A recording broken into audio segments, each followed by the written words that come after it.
Chapter 59. It was a slap in the face. Yang Chendong had just stepped forward when he gave the men of the Yang family a slap in the face. His interrogative expression made the Yang brothers' faces turn red. The fourth brother, Yang, had his head lowered.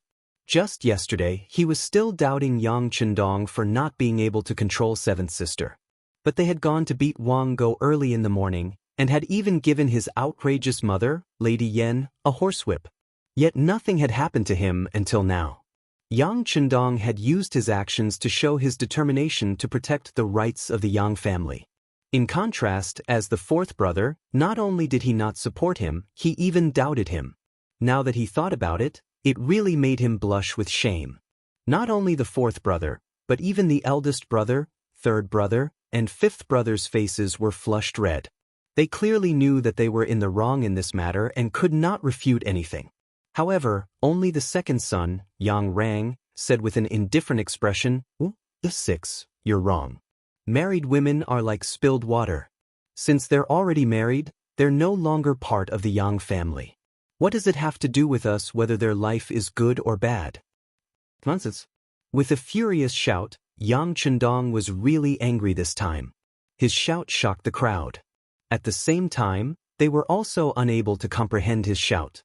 Yang Chendong had become a county official at the age of 13 and was now personally bestowed the status of a high scholar by the emperor. How could someone with such a status speak such filthy words? All the brothers and sisters could not understand. Only Qiao Yin, Tiger's Mane, and the other Yang family servants had a matter-of-fact expression. Their master should be like this. When he should be rewarded, when he should be punished, when he should be happy, when he should be scolded, when he should be scolded, he should be scolded. The scene quieted down, but after 2 breaths of time, Yang Rang, whose face was already filled with anger, suddenly jumped up and roared at Yang Chendong, "Little sixth, what did you just say? You dare to be so disrespectful to your second brother? Do you know that you should be beaten?" As he shouted, Yang Rang really rushed towards the place where Yang Chendong was standing. However, Tiger's Man, Yang Wu, and Yang Lu had already formed a human wall in front of Yang Rang, making it impossible for him to get close to the sixth young master. Unable to rush forward, Yang Rang could not vent the anger in his heart. Instead, he bared his fangs and brandished his claws at the 3 Yang family guards. In just a few moments, his clothes were torn open, making him look like a village woman throwing a tantrum in a fight. "Enough, the 3 of you step aside. I want to see how this young master's second brother will attack an official of the imperial court." "All right." Yang Chendong shouted angrily when he saw how flustered and exasperated second Yang was. What's more, he's a court official who's 1 level higher than him. Once an order was given, it had to be carried out. After Tiger's Man and the other 2 heard this, they dodged to the side. Yang Rang, who was not prepared at all, missed and fell to the ground with a thud, making intimate contact with the ground. The Yang family's sisters finally could not hold it in anymore and covered their mouths as they chuckled. After being laughed at, Yang Rang felt humiliated. He quickly got up and wanted to rush towards Yang Chendong. Yang Chendong had long seen through Yang Rang's appearance of strength. He sneered, "Come on, try and hit me. Let's see if the East faction guards outside will arrest you and send you to the imperial edict." Yang Rang, who was about to make a move, immediately collapsed like a deflated ball when he heard about the East faction guards and the imperial edict. He stood there, not knowing whether he should move or not. Okay, we're all brothers. It was just a joke. Let's forget about it." At this time, Yang Gong began to stand up and play the good guy again. Yang Gong's personality was like this. Even though he saw his second brother suffer, he was still very happy. However, he did not forget his father's words before his death, that the Yang family should be united. As the eldest brother, all he could do was follow his father's orders. Everyone was used to their eldest brother's living mud, so naturally, they did not feel that there was anything wrong with his words. However, Yang Chendong was not used to it. He shook his head and said, "No. This young master is not joking. I'm asking you." 3rd sister, 4th sister, and 7th sister suffered in the in-laws' house. Why didn't you do anything about it? Is it really like what second brother said, that a married girl is like water that has been poured out? Is there really no need to ask about it? If that's the case, why do they still have the surname Yang? Is the affection that we grew up with gone? This is clearly a sign of cold-bloodedness and incompetence. If that's the case, now that we have separated from each other, there is no need for us to interact with each other or help each other. Yang Chendong took the opportunity to express his own opinion. If it was yesterday Yang Chendong dared to say this, his brothers would definitely have reprimanded him, saying that it was easy for him to speak while standing. However, after what happened in the Wang family this morning, no one dared to say this. They already knew that their sixth brother was a man of his words. In comparison, they were indeed much more incompetent. At this moment, all they could do was to lower their heads. Even the second brother, Yang Rang, calmed down a lot. He thought about how Yang Chendong beat up Wang Go in the morning. He thought about how this person was greatly favored by the emperor, and was even a secondary class 5th rank official, 1 rank higher than him. He thought that the current little six could no longer be treated as a younger brother. No one spoke. Only third sister, Yang Jing, and fourth sister, Yang Mei, stood there crying quietly. Just before this morning, they were still living in their in-laws' house, where each day felt like a year. However, when Wang Go's matter came out, their situation changed. Especially when their in-laws sent people to investigate. They learned that Wang Go and his mother, Madame Yen, were beaten because they were not good to Yang Chendong's seventh sister, Yang Duo. Instantly, they became concerned about their madams. When they learned that their madam wanted to go to the Yang family village to see their sixth brother, no one dared to stop her. They immediately agreed. This was the general trend. Yang Chendong beat Wang Go and his mother. Not only he did not receive any punishment from the emperor, on the contrary, he was promoted to the 7th level. None of the civil and military officials in the imperial court said anything bad about Yang Chendong. On the contrary, they took a lot of potatoes home. After receiving benefits, they said that Wang Go was too harsh on Yang Duo and deserved to be beaten. Once these rumors spread, who would dare to be dissatisfied with the Yang family? Not to mention deliberately causing trouble, it was already good enough that no one came looking for trouble. As a result, third sister, Yang Jing, and fourth sister, Yang Mei, finally had the chance to leave their in-laws' house and come to the Yang family village to meet with their brothers and sisters. And all of this was thanks to their sixth brother, Yang Chendong, who had just come to the capital. If not for him, who knew what kind of suffering they would have had to endure? Yang Chendong couldn't bear to see his two sisters crying, so he signaled to Xiaoyin with his eyes. Xiaoyin immediately walked over and helped third sister and fourth sister into the central room with fifth sister, sixth sister, Yang Qin. After the four sisters entered the central room, Yang Chendong looked at his 5 brothers and said, "Let's go. If there's anything you want to say, we can talk inside." Turning around, Yang Chendong led the way in. Behind him was eldest brother, Yang Gong, and the others. Last was second brother, Yang Rang, whose face was pale. Although he hated his sixth brother for not giving him face, he wanted to know what had happened in the Yang family village. As a 6th rank official, it was necessary for him to know what was going on in the court. In the central room, everyone was seated according to their size. But it was worth mentioning that the one sitting at the head was Yang Chendong, not eldest brother, Yang Gong. It was true that this was the Yang family village, but it was built by Yang Chendong. He was the owner, so it was appropriate for him to sit at the head of the table. Everyone seemed to have some doubts about this, but because of Yang Chendong's display of strength, they tactfully didn't ask anything, but their gazes were clearly pressing. There were some things that Yang Chendong didn't want to be so clear about, but since his brothers had objections, he had to say them. "Brothers, there is one thing that sixth brother needs to clarify first. Although this Yang family village is called the Yang family village, it is different from the Yang family village in Jianing Prefecture. That Yang family village is jointly owned by us brothers, but the one below us is sixth brothers. The Yang family village in the capital had 2,000 mu of fertile land. And it wasn't far from the capital, so its value could be imagined. Now that they heard that Yang Chendong had taken it for himself, the 5 brothers' expressions immediately changed. But before they could ask anything, Yang Chendong continued, "Sixth brother knows what you brothers are thinking, But I must say that all of the investment in this Yang family village is 6 brothers alone, spending a total of 2,000 taels of gold. This is all from my partnership with cousin Yang Fu, the restaurant in Jiangning Prefecture, and the newspaper Yang Bao. Not only that, sixth brother will also be opening an immortal abode restaurant and a trading company in the capital. These 2 projects should cost at least 300,000 taels of silver.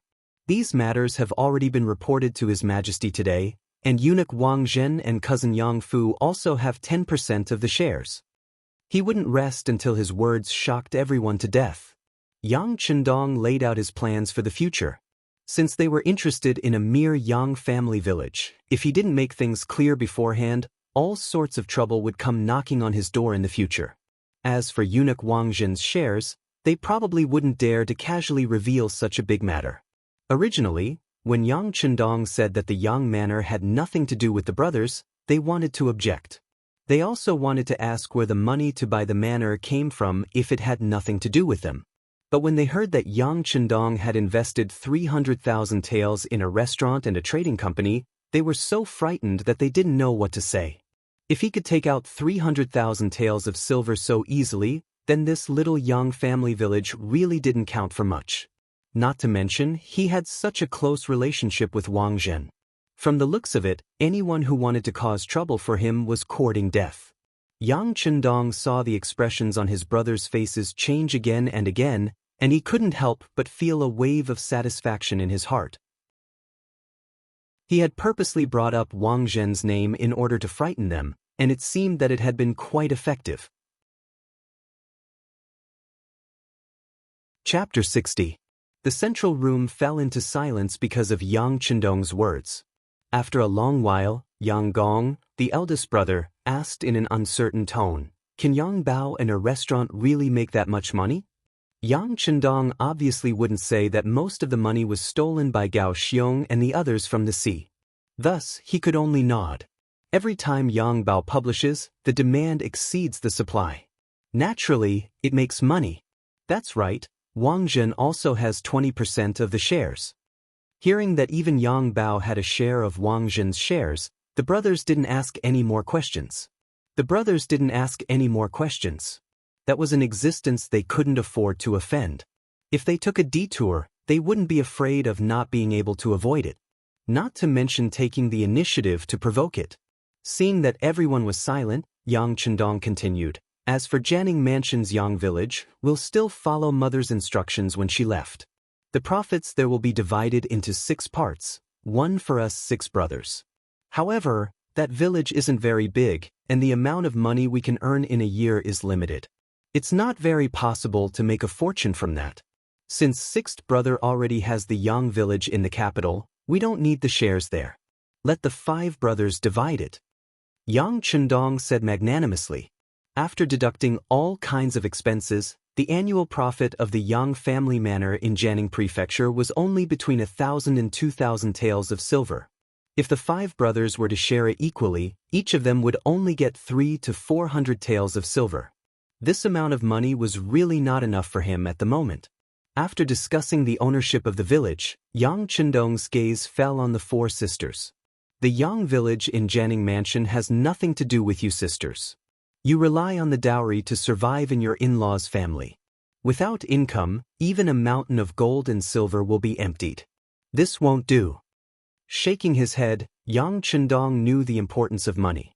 People said that money could make the devil push the millstone. There were even people who said that money could make the millstone push the devil.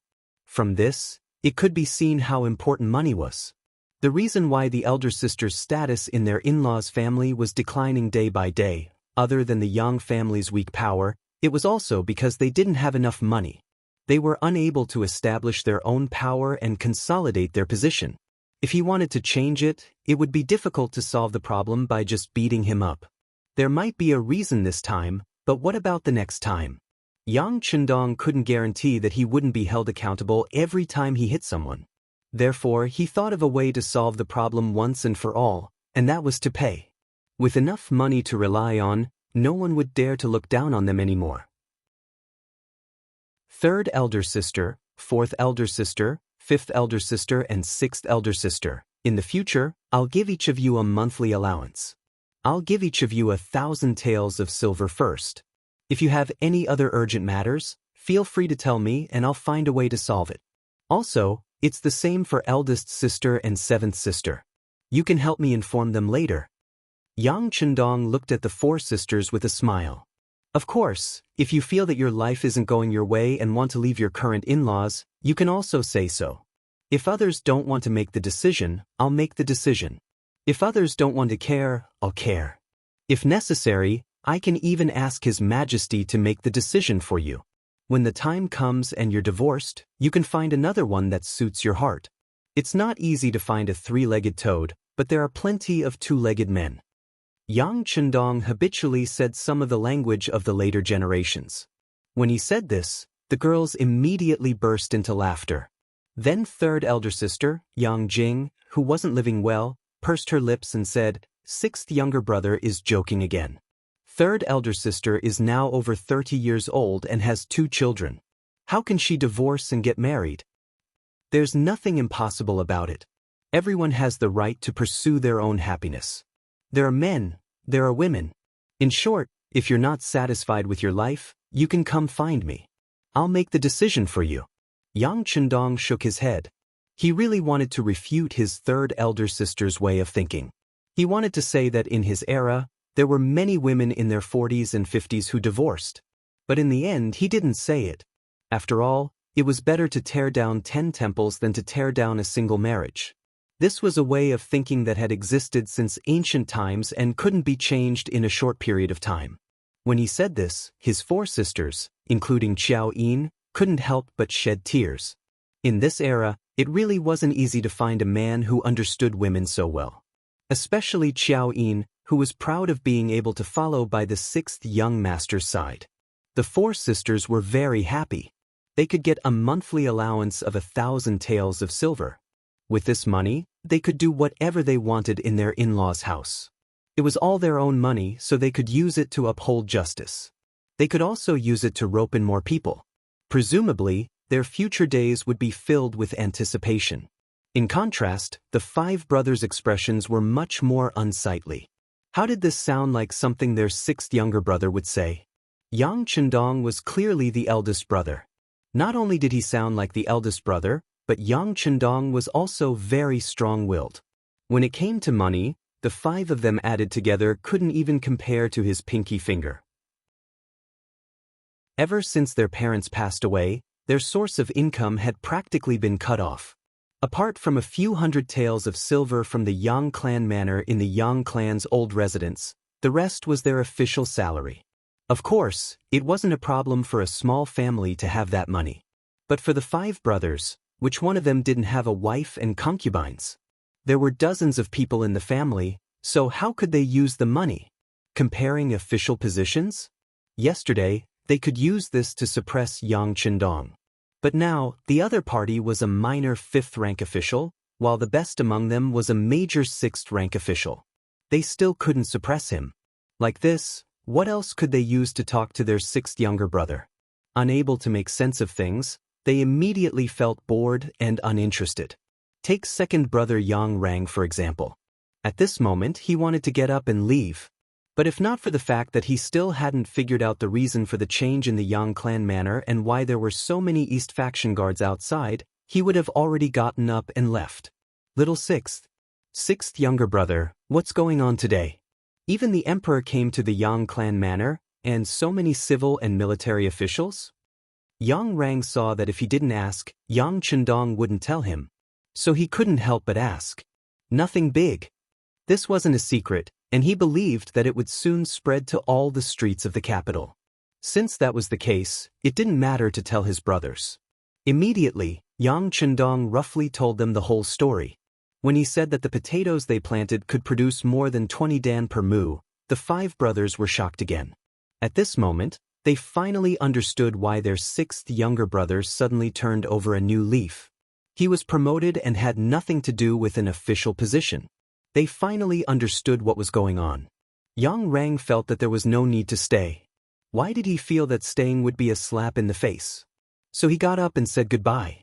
When Yang Rang said that he wanted to leave, eldest brother Yang Gong also said that, followed by third brother, fourth brother, and fifth brother. They knew that their words today had hurt their brothers. If they stayed now, their faces would only be ugly. Since that was the case, it was better to go their separate ways first. They could slowly make up for it in the future. Alright, before you leave, each of you can bring back 10 gene of potatoes to try. I'm already in the capital, and there will be many opportunities for us to get along in the future. This time won't make a difference.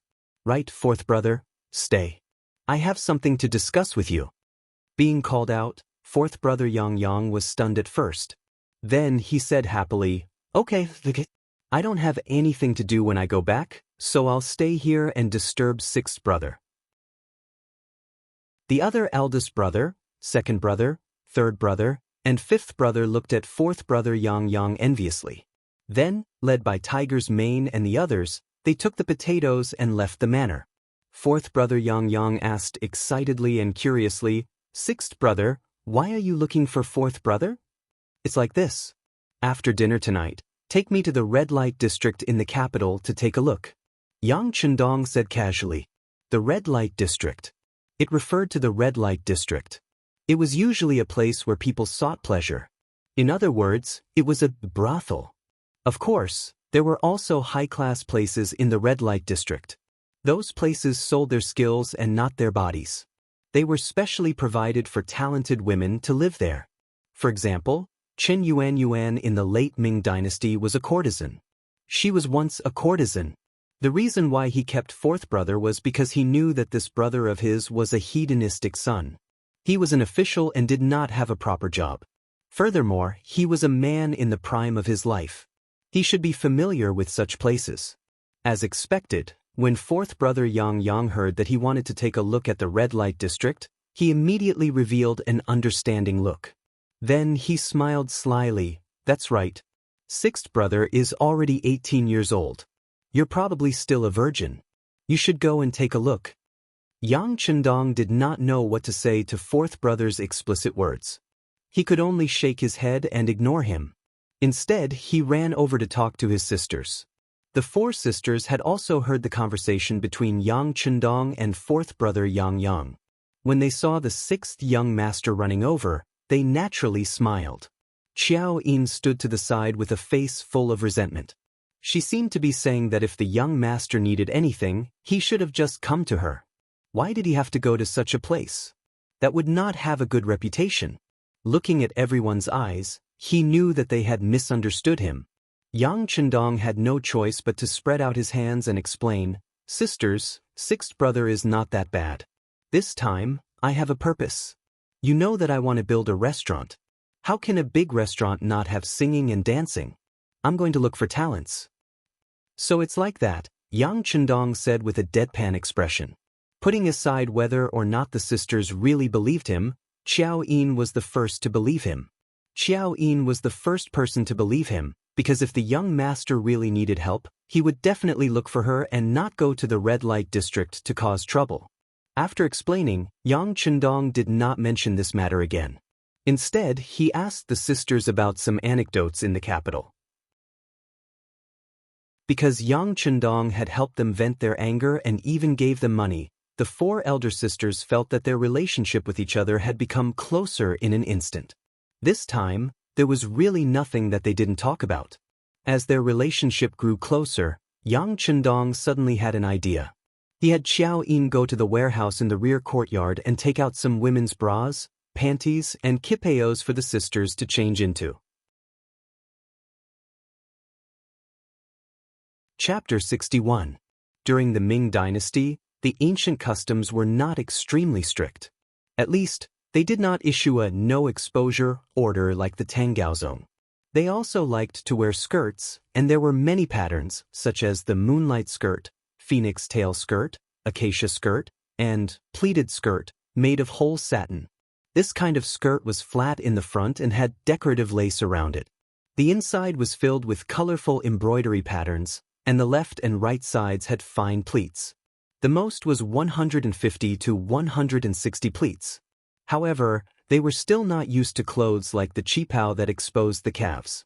Compared to the thin, revealing skin of modern women, it was impossible to catch up. For this reason, Yang Chendong could be said to have persuaded a lot. It was like a woman's beauty was for others to see.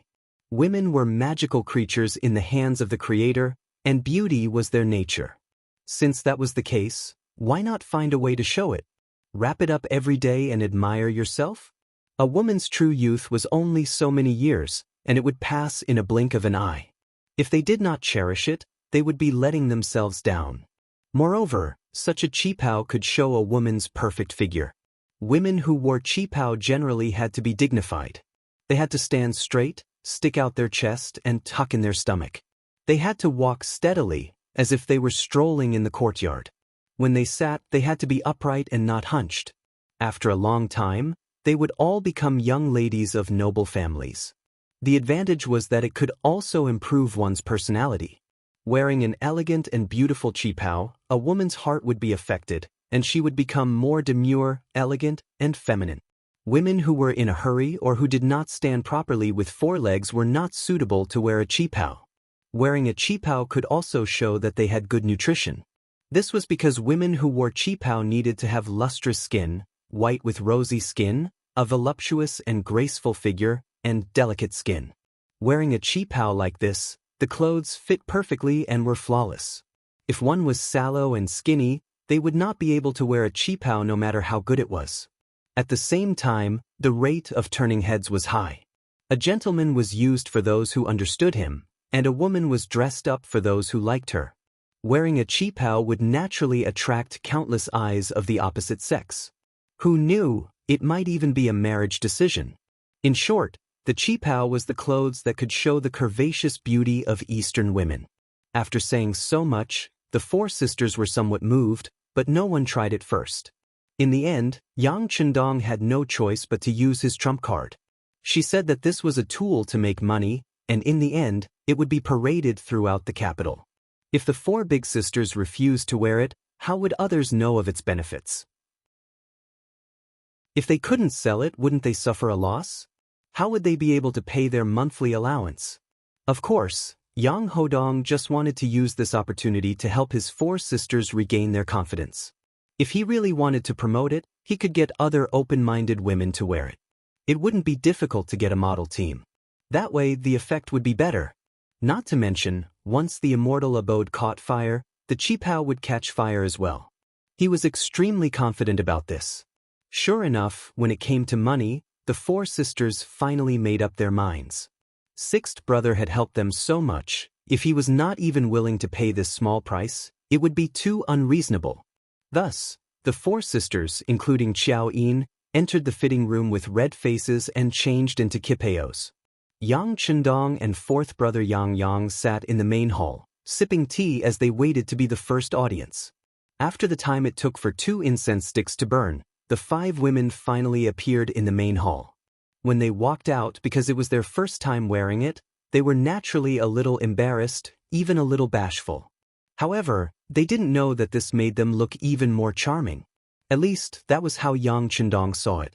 Yang Yang, on the other hand, was staring at them with wide eyes, saliva dripping from the corner of his mouth.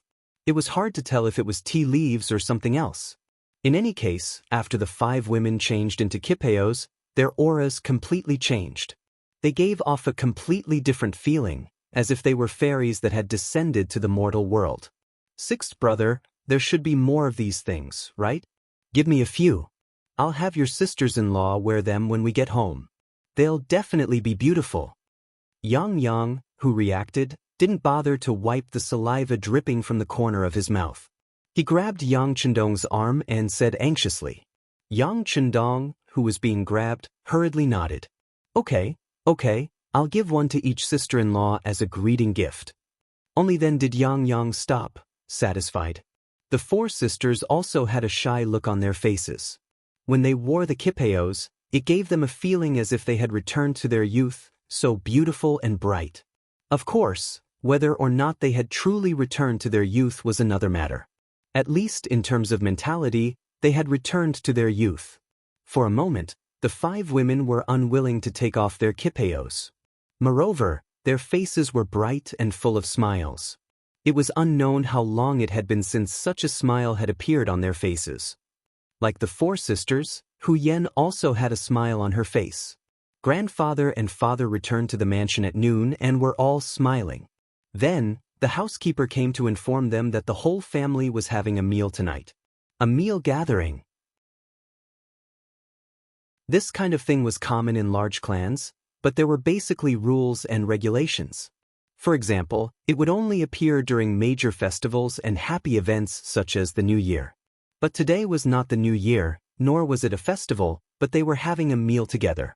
This could only mean one thing, that something good had happened. Curiosity was human nature, especially for women.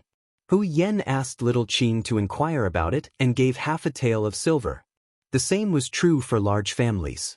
If they wanted to win people's hearts and make more people like you until they were used by you, they had to give benefits. The servants had to live and they had to live. How could they do without money?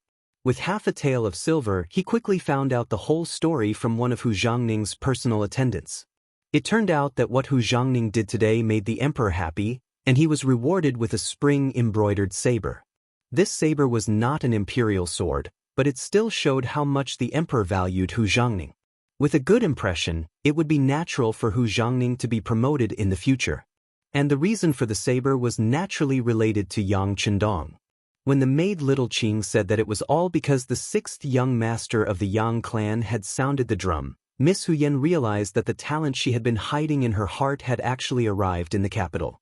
Most importantly, Little Qing also found out that it was the sixth young master who had presented the auspicious item today. It was actually a grain that could produce more than 20 dan of grain per mu.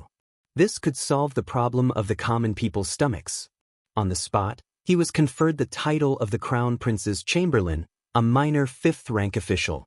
Miss, the sixth young master of the Yang clan is only 18 years old, but he is already a minor fifth-rank official. This kind of thing seems to only happen during the founding of the country. This sixth young master is truly formidable. Little Qing really wants to meet this person. Seeing the infatuated look on Little Qing's face, Hu Yen pursed her lips and smiled. What's wrong? Is Little Qing in love again? Then do you want me to be your matchmaker and talk to him? She originally wanted to tease Little Qing, but who would have thought that Little Qing would agree without blushing? Okay, Little Qing will be the matchmaker. When the time comes, Little Qing will be able to marry you. But what? How could Hu Yen be willing to let the matter go when she heard that the topic had turned to her? The two of them immediately broke out into laughter. After a while, when the two of them had enough fun, Little Qing caught her breath and said, Miss, you don't know? This sixth young master is not only talented, but also sincere. What do you mean sincere? You haven't even met him, so how can you come to such a conclusion? Hu Yen shook her head in disbelief. She only thought that Little Qing thought that everything about Yang Chendong was good because of her admiration. But the facts proved that there were many people fishing for fame. Often, the people on the street would say how good the person was, but only when they really came into contact with the person would they know that the person was nothing more than a beast in human clothing. The good points were deliberately shown and could not stand the test of time. No, miss, is this sixth young master's true temperament? You don't know, but just this morning he went to the vicinity of Lilikang and beat up his seventh brother-in-law. Little Qing remembered that when she heard the attendant talk about this matter, she couldn't help but have a happy expression on her face. In her mind, she imagined what kind of demeanor Yang Chendong would have when doing these things. Hu Yen originally thought that Little Qing was doing it because of her admiration. When she heard the story, she immediately asked, Wait, you said that the sixth young master beat up his seventh brother-in-law. What happened? I heard about this from master's personal attendant. It's like this. Little Qing then told Hu Yen everything she knew. When she heard it, Hu Yan's eyes were filled with anger. Then her worry turned into joy. She even waved her arm and said, Good, that's a good beating. A man who treats his wife badly deserves to be beaten. Oh, right, that Wang Go is an official in the Hanlin Academy. Will it be okay to beat him up like this? No. This is where the sixth young master is smart. He actually said that it was because he wanted to tell the emperor about Potato's good fortune, But he had no way. Unfortunately, he came to the Wang residence. He thought that since it was his seventh brother-in-law, he should have a way. Who knew that he would hit someone by accident? When little Qing said this, she giggled. In her heart, she praised the sixth young master's ability to change the situation was really amazing. There is such a thing. After hearing it, Hu Yen was also happy. Then she said happily, "Good, it's really good that you don't have to be sued after beating up such a bastard." At this moment, Hu Yen was obviously standing with Yang Chendong. When you truly love someone, everything that person does is right. But very quickly, she became unhappy again. Little Qing, who still had a dreamy look on her face, suddenly saw the change in Miss's expression and couldn't help but worry. Miss, what's wrong with you? Are you feeling unwell somewhere?" As she spoke, she even reached out to touch Hu Yan's forehead. Chapter 62. No. Hu Yan shook her head and dodged the jade pendant. She rested her chin on her hands and said bitterly, "Little Qing, do you think that when a woman marries into her husband's family, she really has to resign herself to her fate? Think about how lively the Yang family's seventh young miss used to be. She was also doted on by everyone in her family. But after marrying into the Wang family, she actually has to work as a maid and servant. She can't even do anything about it. It's really too hard." Knowing what little Qing was worried about, little Qing quickly shook her head and said, "That won't happen. If young miss gets married, won't master and lord stand up for you? No one will bully you." Hu Yen shook her head stubbornly. The Yang family's seventh young miss's identity is also not simple. Her father is Lord Yang Rong, who is not inferior to my grandfather at all. In fact, he is even stronger. But doesn't she still have to suffer? Sigh, little Qing, I suddenly don't want to get married. Hearing Hu Yan's words, Xiaoqing didn't know how to persuade her.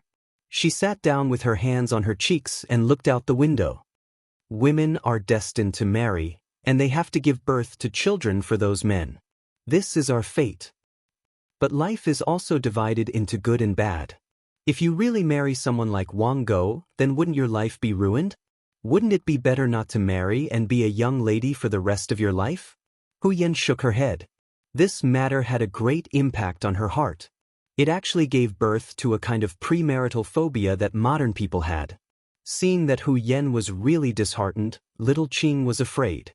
If that was really the case, then Master and Lord would definitely punish her. What should she do then? Thinking of this, she was also a little terrified. But then, a person's name jumped into her mind. Young miss, you can marry the Yang family's young master.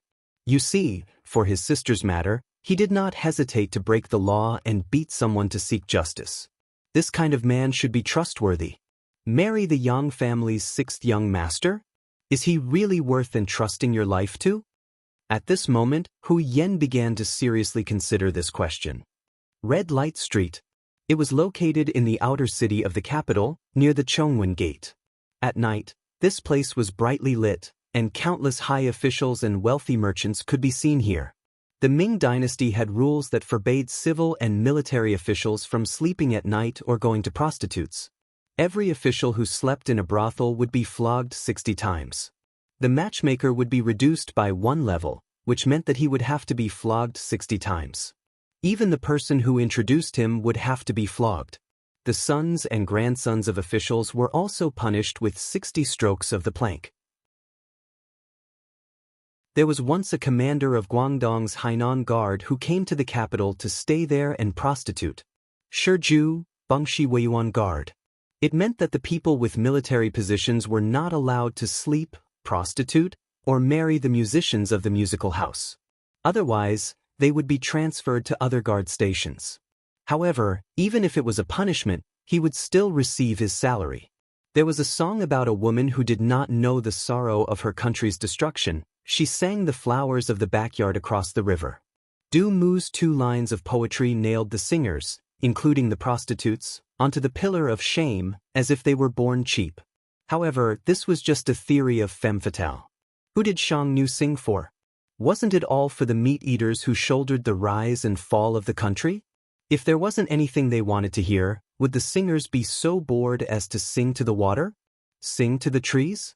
Sing to the wind? To put it bluntly, these poor women were just scapegoats for the incapable and unprincipled men. In this regard, Yang Chendong's view was indeed different from other people's. In his view, existence was reasonable. Just like prostitutes, they had never stopped since ancient times. Just like when the Republic was first established, they disappeared under a serious blow, but didn't they reappear as soon as the economy developed? This was originally a demand. Since there was a demand, there should be a response. As long as it was used well, it could also reduce some crimes.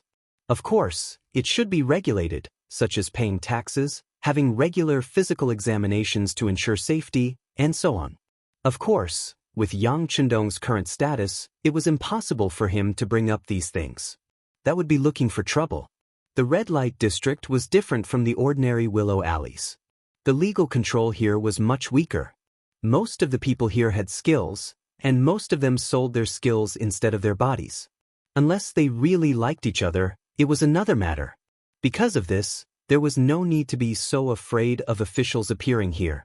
Tonight, Yang Chendong came here with the mentality of looking around, and at the same time, looking for talents. As the saying goes, every profession has its own master. What did this master refer to? Of course, it was talent. Just like those female celebrities in the future, there were good ones and clean ones, but what kind of state most of them were in, only they themselves knew.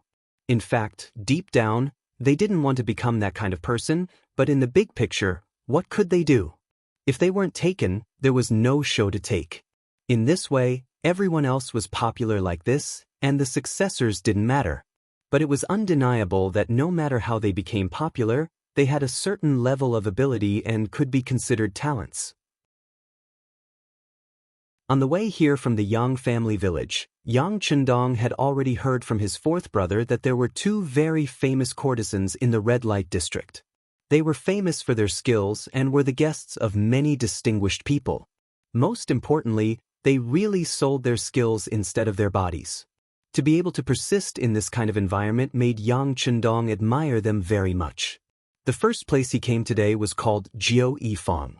As everyone knew, the ancients said that there were 6 arts: etiquette, music, archery, imperial, calligraphy, and mathematics. It was rumored that the courtesan, Lady Xiang, had 9 arts, especially dancing. Her figure had made many men forget to go home and forget to eat. Just like what his fourth brother said, Lady Xiang was born with a strange fragrance that made people intoxicated. Just by getting close to her, it could make people's thoughts run wild. It was indescribably beautiful. Regarding this, Yang Chendong believed. In the future, he would often hear people saying that a certain person had a body fragrance. This wasn't surprising. It was just that her sweat had a special smell that made people smell fragrant. Even though he had heard of it, he had been busy completing all kinds of missions back then and had never come into contact with such a woman. Now that he had the opportunity, he wanted to experience it. Yang was originally a profligate son. Naturally, he would come to places like Jiao Yifang often. However, because he didn't have a lot of money, he didn't feel satisfied every time he spent there. Thus, he didn't leave a deep impression on others. Now that his 6th brother was paying by his side, Yang's face was filled with excitement. Tonight it was time for him to show off. It was also time for him to spend lavishly. The carriage arrived at the entrance of Jiao Yifang. After the carriage stopped, Yang excitedly lifted the curtains and went out. Taking this opportunity, Yang Chendong noticed that the entrance of Jiao Yifang was close to 3 zhang wide. It showed how deep the foundation of this place was. At that time, how was a person's ability? It could be seen from the width of the entrance. This was the first impression that Yang Chendong had. After alighting from the carriage, Tiger's mane and Beta Persei were left behind. Yang San and Yang Si, who were driving the carriage, stayed behind to observe who was coming and going. With the help of his brothers, Yang Chendong, who was also wearing green clothes, walked into the main Jiao Yifang with a folding fan in his hand. As soon as they entered the gate, a manservant came to greet them and lead the way. After walking for another 20 steps, they arrived in front of a large courtyard that was 2 stories high. They hadn't even entered the courtyard yet. Before they even entered, they could already hear the chatter of orioles. "Oh, isn't this Master Yang Si?" A well-dressed woman in her 30s was welcoming guests at the door. When she saw Yang, she recognized his identity at a glance. She immediately pretended to be surprised and shouted. Then, a fragrance wafted into Yang's nose and she rushed over just like that. "Ah!" When Yang saw this scene, he first looked up to the sky and laughed. Then, he naturally allowed the woman to rush in front of him and hold his arm. Casually, he put 5 taels of silver into the woman's wrist. Then, he asked naturally, "Is Lady Xiang here?" Yang had never been so generous in the past when he gave out 5 taels of silver. As a result, the woman in charge of welcoming the guests had a happy expression on her face. She said in a coquettish voice, "Fourth Master Yang's luck is good. Tonight, Lady Xiang will play a song. I'm afraid it will start soon." "Is that so? That's good. Just let someone lead the way." Yang smiled and nodded. Then, he touched the woman's chin and laughed loudly as he entered the courtyard. At this time, another maid came forward with a lantern and led Yang Si and the others into the courtyard. As Yang Chendong walked, he said to Yang Chendong, who was following beside him, "That was the receptionist just now. She is a female artist who is no longer popular. In fact, when they were young, they had some fame. However, now that they are old, they can no longer dance, sing, or play. Moreover, they were born lowly and had nowhere else to go. Thus, they decided to do this kind of business. Speaking of which, they are quite pitiful. Because of this, when the guests have the ability to take care of them, they will usually be given some silver." As if he was afraid that his 6th brother would blame him for giving out 5 taels of silver, Yang explained. "It's fine. 4th brother can do as you see fit. The silver is not a problem." Yang Chendong smiled and shook his head. To him, 5 taels of silver was really nothing. If Gao Xiong and the others went out to rob, who knew how many 5 taels of silver would come into his account? Seeing Yang Chendong's indifferent expression, Yang's heart was filled with confidence. He then said to the young girl who was leading the way, "This prince is not lacking in money. Find a good place, this is your reward." As he spoke, 2 taels of silver were handed over. "Thank you for the reward. This servant will lead you to the best place." Seeing how generous the reward was to her, the maidservant's face was filled with joy, and she became even more attentive as she led the way. The courtyard was brightly lit. Who knew how many candles and lanterns were lit? Just this alone would not be a small expense. Of course, the guests who could come here all had a small amount of money. They could casually give out enough to cover the expenses.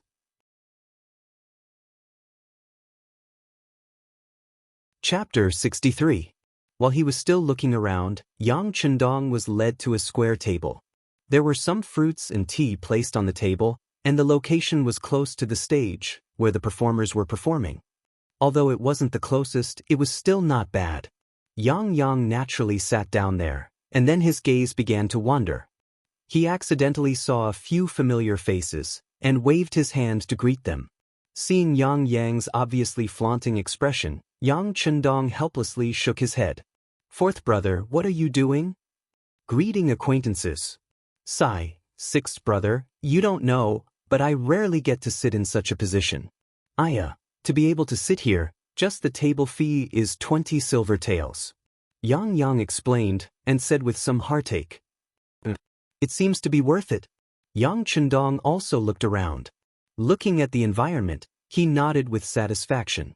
He began to compare it with his own renovation drawings, and whether there was anything that could be improved. Seeing that Yang Chendong didn't seem to feel any heartache, Yang relaxed. Although he was his own brother, he was still spending other people's money. It was impossible to say that he didn't feel guilty at all. He felt that he was putting on a show. In order to show that he was here, and mainly to not feel guilty in front of 6th brother, he carefully pointed at the 2 tables closer to the stage and said, "6th brother, do you see the people at those 2 tables?" Yang Chendong's gaze moved. In his line of sight, there were 2 young people in their 20s sitting at the 2 tables. They were dressed in brocade and satin, and had arrogant expressions. It seemed that they didn't care about anything. Knowing that sixth brother was paying attention to them, he laughed and introduced them in a low voice. The young master in the east who looks a bit older is Su Qingzong. The one in the west is Zhang De. Yang Chendong raised his eyebrows. Are they the descendants of the Duke of Wei and Duke Ying? Sixth brother is indeed knowledgeable. Su Qingzong was the eldest son of the current Duke of Wei, Su Qin. Now that his health wasn't too good, it was said that he would pass his title to this son. The one called Zhang De is only the second son of the Duke of Ying, Zhang Fu. I don't think he has a chance of inheriting the Duke's position. However, I heard that he has a good relationship with his eldest brother, Zhang Mao. I think he should be able to live a comfortable life. In order to please his sixth brother, or in order to have more money to spend, Yang poured out as much as he knew. Yang Chendong nodded as he listened. He knew both of them, and the Security Bureau had done a detailed investigation before. Duke of Wei Su Qin, grandson of the Prince of Zhongshan Su De. At that time, Su De was known as the #1 contributor to the founding of the Great Ming Dynasty. Naturally, his descendants enjoyed an extremely honorable status and glory. However, the later generations were still the later generations, and there weren't any truly capable people. In addition, the previous generations of emperors were worried that their achievements would shock the emperor, so they had always suppressed the use of them, making it even harder for them to achieve anything. At present, Su Qin's health wasn't good, and he was bedridden every day. As his eldest son, Su Qingzong, became more and more popular, and his status naturally rose along with it. As for the other person, Zhang De, he was the second son of the Duke of Ying, Zhang Fu. As mentioned before, Zhang Fu had performed many meritorious deeds and could be considered a famous general. However, with the eunuchs in power, he was severely suppressed. This matter was mentioned in the previous chapter. Regardless, with the protection of the Duke of Ying, he wasn't someone that just anyone could offend. For a mere 9 arts workshop to be able to attract the support of 2 dukes' descendants, it could be seen that this Lady Xiang had some ability. Yang Chendong couldn't help but look forward to it even more.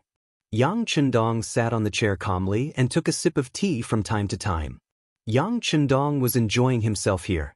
This was his first time in the capital, so he didn't know many people. This saved him the trouble of greeting and feigning civility.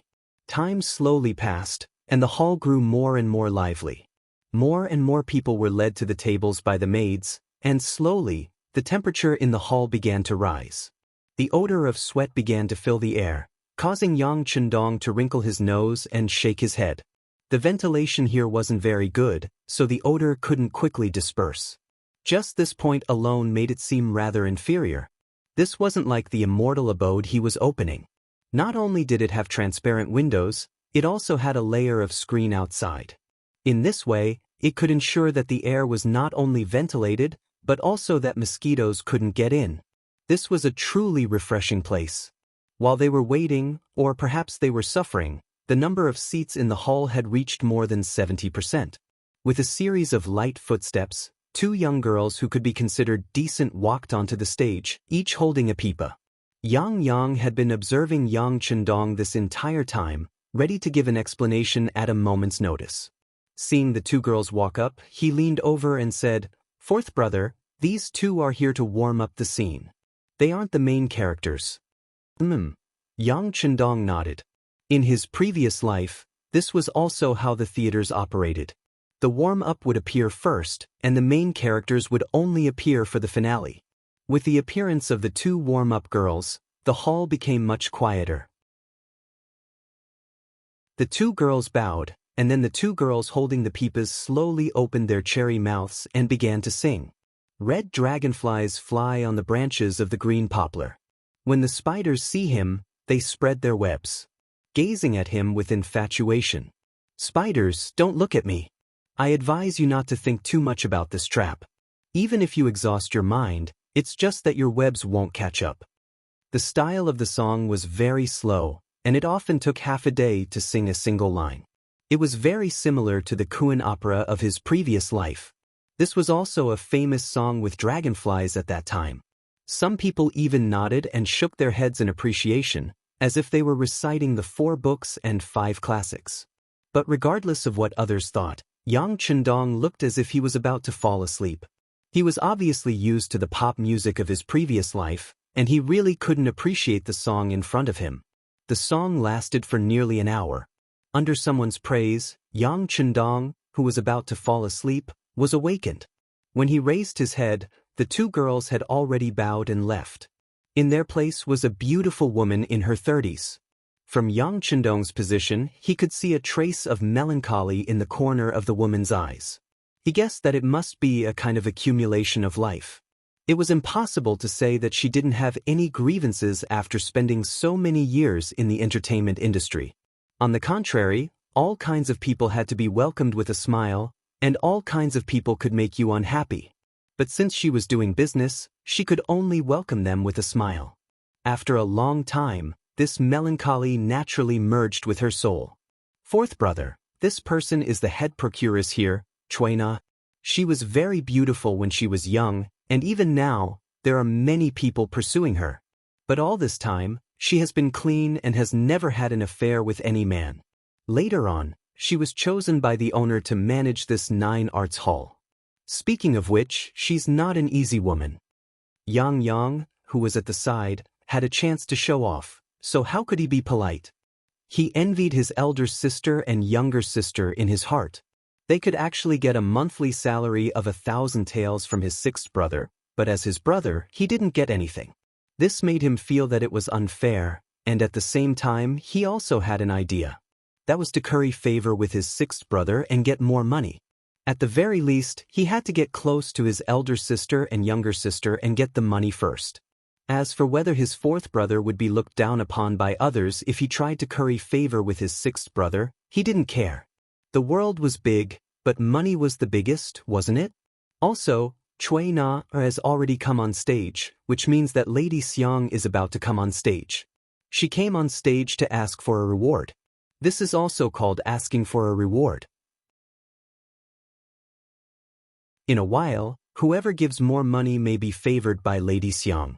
If the opportunity is good, it is also very possible to become a guest. Yang was still there chattering. At this time, there were already people throwing silver taels and copper coins on the stage. One thing to note here was that the great Ming dynasty didn't have banknotes, and even silver was very rare. The currency used by the Ming dynasty was the precious banknote at the beginning of the Ming dynasty. However, the precious banknote depreciated very quickly, so much so that it was like waste paper, and no one was willing to use it. Private transactions mainly used copper coins and silver, but before the inflow of silver from overseas in the late Ming dynasty, the Ming dynasty's silver stock was limited, and the imperial court prohibited the mining of silver, so the silver circulating in the market was not abundant. The time when the first banknote company appeared in China was about the first year of Daoguang in the Qin dynasty, after 1820. This first banknote company was called Ri Shengchang, and it was from that time that banknotes appeared. Without banknotes, it also made it very inconvenient for people to trade when they went out. They often needed to bring a lot of silver or copper coins to trade. Just like now, people wanted to give a reward to attract the attention of Lady Xiang. For a time, silver taels filled the sky and flew onto the stage. Of course, only some small individual investors threw money on the stage. They gave too little, so they wanted to fish in troubled waters. They just wanted to prove that they were also generous people. Because they were embarrassed and had no money, they had this kind of method. For real rich people, there would be a pimp coming to the table with a plate to ask for money. Once he received the money, he would sing loudly to praise the noble status of the person who gave the money. Naturally, this kind of practice could also lead to a kind of competition mechanism, allowing more men to spend a lot of money here, so that they could have a better harvest. The pimp began to move, walking to the front of the table, and the silver taels on the copper plate began to gradually increase. Yang Hodong was watching this scene with interest. This was completely different from what he had imagined, so naturally, he was a little curious. While watching and imagining what kind of mechanism would be used when his restaurant opened, suddenly, he was awakened by a singing voice. "Thank you, young Master Wang, for the 50 taels of silver."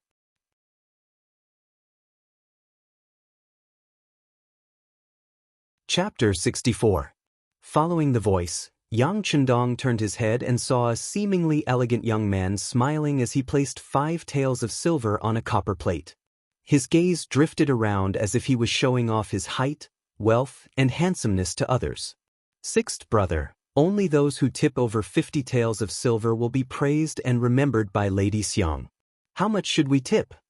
Noticing that Yang Chendong seemed to be moved, fourth brother Yang Yang hurriedly added fuel to the fire. In any case, it was Yang Chendong's money. Even if he didn't tip Lady Xiang, he might not necessarily give it to him. Since that was the case, it was better to tip more. In that case, he would naturally be in the limelight. Oh, is there such a saying? Yang Chendong smiled when he heard this. Then he raised his index finger toward Tiger Mane, who was standing behind him. 100 taels? Sixth brother is bold. Yang Yang thought that he understood. Looking at the gesture, he chuckled. Then, he sat down and waited for the turtle slave to come to his table so that he could show off. The turtle slave shouted and sang. Then, he handed the 10 taels of silver on the copper plate and some money from the other people to the little turtle slave behind him. Then, he walked to another table. However, it seemed that his good luck had run out. Or perhaps, most of the people who came today were embarrassed. In short, he didn't drink or sing. When he came to Yang Chendong's table, the turtle slave first lowered his head to show respect. Then, his gaze landed on the table of the 2 high dukes' descendants not far away. To be able to be a turtle slave who came to collect money, he had to have some status. Moreover, he had to have good eyesight. What kind of person could tip how much money, he could naturally tell at a glance. In his eyes, this wasn't Yang Yang's first time here. This was the first time he had sat in such a good position. However, he was afraid that this was the extent of his ability. Perhaps there would be some money, but it definitely wouldn't be too much. Otherwise, he would have sat in the main seat where the 2 high dukes were sitting. Yang Yang already knew the result, so he had been waiting for the arrival of the pimp so that he could perform well. When he saw that the other party didn't even look at him, he couldn't help but sneer. Then he imitated Yang Chendong and nodded to Tiger's Mane behind him and said, "Reward." Tiger's Mane wouldn't listen to Yang Yang, even if it was his 4th young master. However, with Yang Chendong's previous order, when he heard the word reward, he obediently untied the bundle on his body, took out some silver and placed it on the copper plate. Compared to young Master Wang's reward just now, the silver coins this time were all 20 taels per ingot. Once he placed the coins in his storage ring, he received 5 ingots in the blink of an eye. Yang Yang looked like he was waiting for the tortoise slave to sing and drink, but who would have thought that Tiger's Mane still had no intention of stopping? The silver ingot in his hand continued to smash down. 10 ingots, 20 ingots, 30 ingots, 40 ingots. Yang Yang's expression changed greatly. This was far more than 100 taels of silver, but he still had no intention of stopping. This Tiger's Mane couldn't be stupid, right? What was he doing? He wanted to say something to stop him, but he was worried that he would lose face. He could only look at his 6th brother, Yang Chendong, but he still couldn't understand. Because his 6th brother's face was full of smiles, as if he didn't see the situation in front of him. He was still calm and unmoved. At this moment, the tortoise slave was also dumbfounded. He originally thought that the Yang family's 4th young master would at most tip 3 to 5 taels of silver, but who would have thought that the 4th young master would throw 20 taels of silver into the copper plate without even blinking an eye? The clanking sound of the silver ingot being thrown into the copper plate was incessant, to the point where he had to use both hands to support it, but he still couldn't support it. Fortunately, the little tortoise slave behind him had good eyesight and had already come to help. The 2 of them were barely able to support it with 4 hands. In the past, when someone tipped, the tortoise slave only felt happy and excited. According to the rules, he could also get a certain commission. In other words, the more he was tipped, the more he would get. Only today he felt the pressure. It was also the first time that he had the idea of quickly stopping the tipping because his hands really couldn't support it. Yang Yang and the tortoise slave's expression had already changed. Not only that, but the faces of everyone in the hall who saw this scene changed. Even Cui Na, who was standing on the stage, had her face turned red. It was unknown whether it was fear, excitement, or excitement. This scene also shocked the others. After the two high dukes saw this, their expressions also changed. When they saw a large amount of silver appearing on the copper plate, they seriously looked at Yang Chendong and Yang Chendong, who was sitting beside him, with an indifferent expression. What kind of person was Yang? They often met him here, so they naturally knew. He was just the fourth young master of the Yang family. It was impossible for him to have such financial resources. Of course, it wasn't that they looked down on Yang, because even if he had so much money, he wouldn't take it all out. He still had to live. Not to mention, even if he took out so much silver, he might not be able to get Lady Xiang's favor. One had to know that with this amount of silver in hand, who knew how many concubines he could marry? There were other people who were also shocked when they saw this scene. There was envy, jealousy, and hatred in their eyes. Just like young Master Wang, who had just tipped 50 taels, his face was originally full of arrogance, but now even his head was lowered. He only tipped 50 taels and was already so complacent. Compared to the Yang family's tipping, wasn't he too ignorant and stupid? Regardless of what other people thought, Tiger's Mane followed Yang Chendong's orders and took out silver ingots one by one. Finally, after taking out a total of 1,000 taels, he stopped and then closed the huge bag on his body. 1,000 taels of silver was equivalent to 100 caddies, but the bag didn't seem to have decreased by much. People couldn't help but wonder how much silver was left in the bag. At the same time, they couldn't help but admire Tiger's Mane's strength. He didn't even bend over while carrying such a heavy bag. Looking at the two slaves who were already bent over by the weight of the 100 caddies of silver ingots, two more slaves came from afar to help. Only then did the leader find the time to sing. Yang Si has a reward, 1,000 taels of silver. As soon as the singing came out, the whole audience suddenly became quiet, but then it became noisy. Some of the friends who had greeted Yang before stood up from afar and cupped their fists to look at him. At this time, they were all proud to have made such a friend. Yang, who had stolen the limelight, naturally also stood up and cupped his fists to salute everyone. His big mouth almost reached the back of his ears, and there was no need to mention how happy he was. This was definitely the day he was proudest of in his life.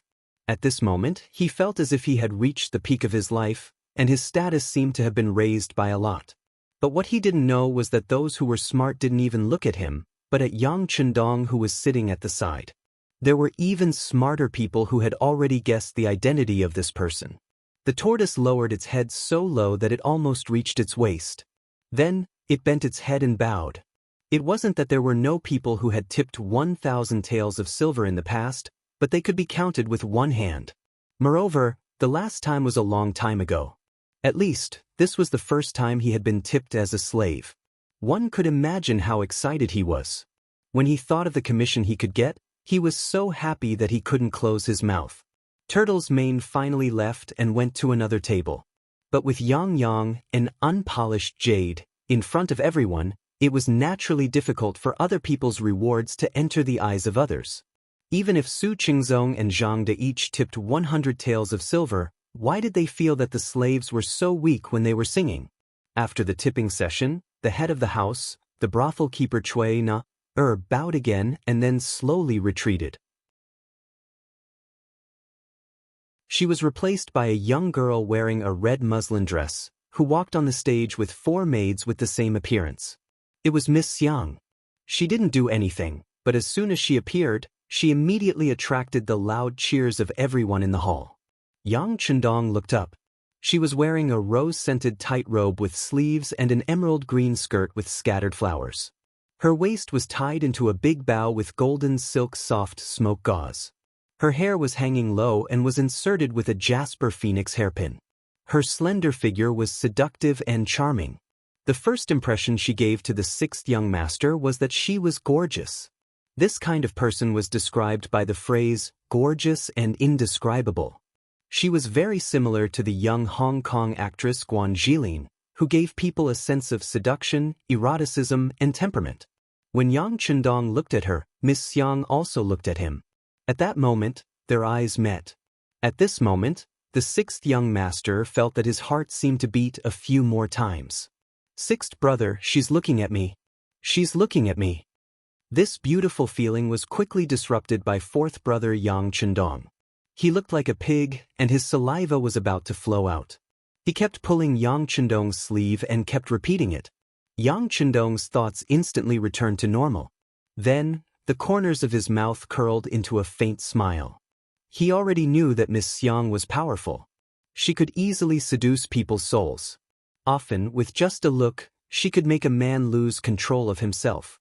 As soon as Miss Xiang appeared, the scene suddenly became a little crazy. Everyone's eyes were like a rain of arrows, flying directly toward the stage. Miss Xiang seemed to be used to this. She still did her own thing. First, she bowed apologetically. Then, a wooden table and a guqin appeared in front of her. Her jade-white hands gently moved forward and landed on the strings of the guqin. Then, a soul-stirring sound of the guqin was heard. In an instant, the whole place quieted down. This was the strength of the courtesan queen. She could suppress the stage in an instant and play a role in suppressing the audience. Following which, her jade-like hands continued to stroke the guqin. Beautiful melodies echoed out and entered people's ears, causing them to feel relaxed and happy.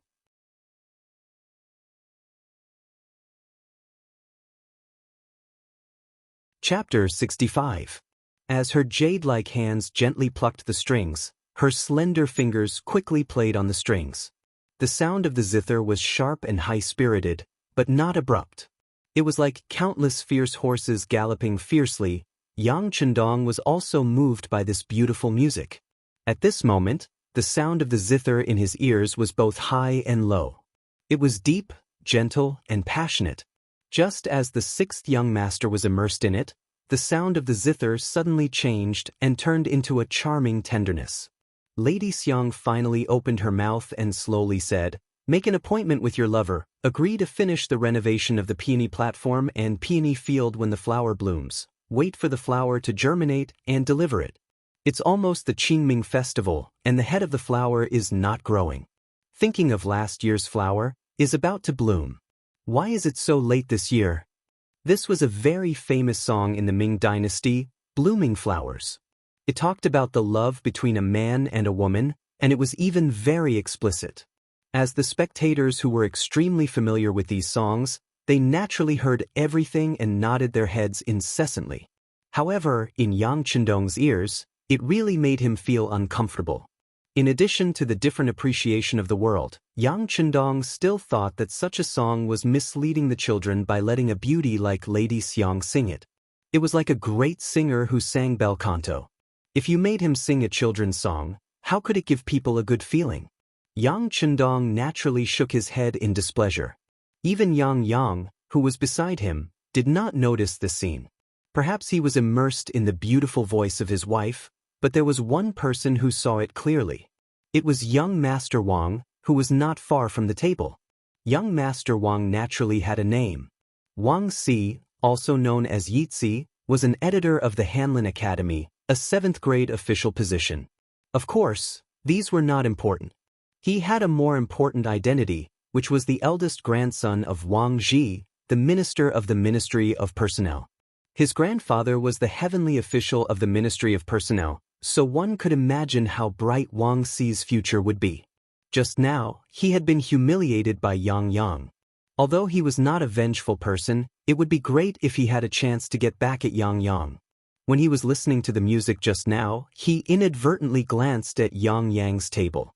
After all, the limelight was taken away by this table. Coincidentally, he saw Yang Chendong shaking his head. He was very sure that this shaking of the head was not the same as the shaking of the head. It wasn't the kind of reaction where they would shake their heads in admiration. Instead, it was a reaction where they didn't understand, didn't agree, and didn't like it. This time, he thought he had found an opportunity. Ignoring Lady Xiang, who was still singing, he suddenly stood up from his seat, pointed to Yang's table, and asked loudly, "Brother, why are you shaking your head? Do you dislike Lady Xiang's singing?" Originally, everyone was immersed in the beautiful music. Suddenly being interrupted, and such a loud voice at that, everyone woke up from their state of enjoyment. However, when they saw that the person who flew into a rage was Wang Si, Many people immediately stopped thinking about scolding him. Lady Xiang was immersed in singing and was suddenly interrupted, so she was displeased.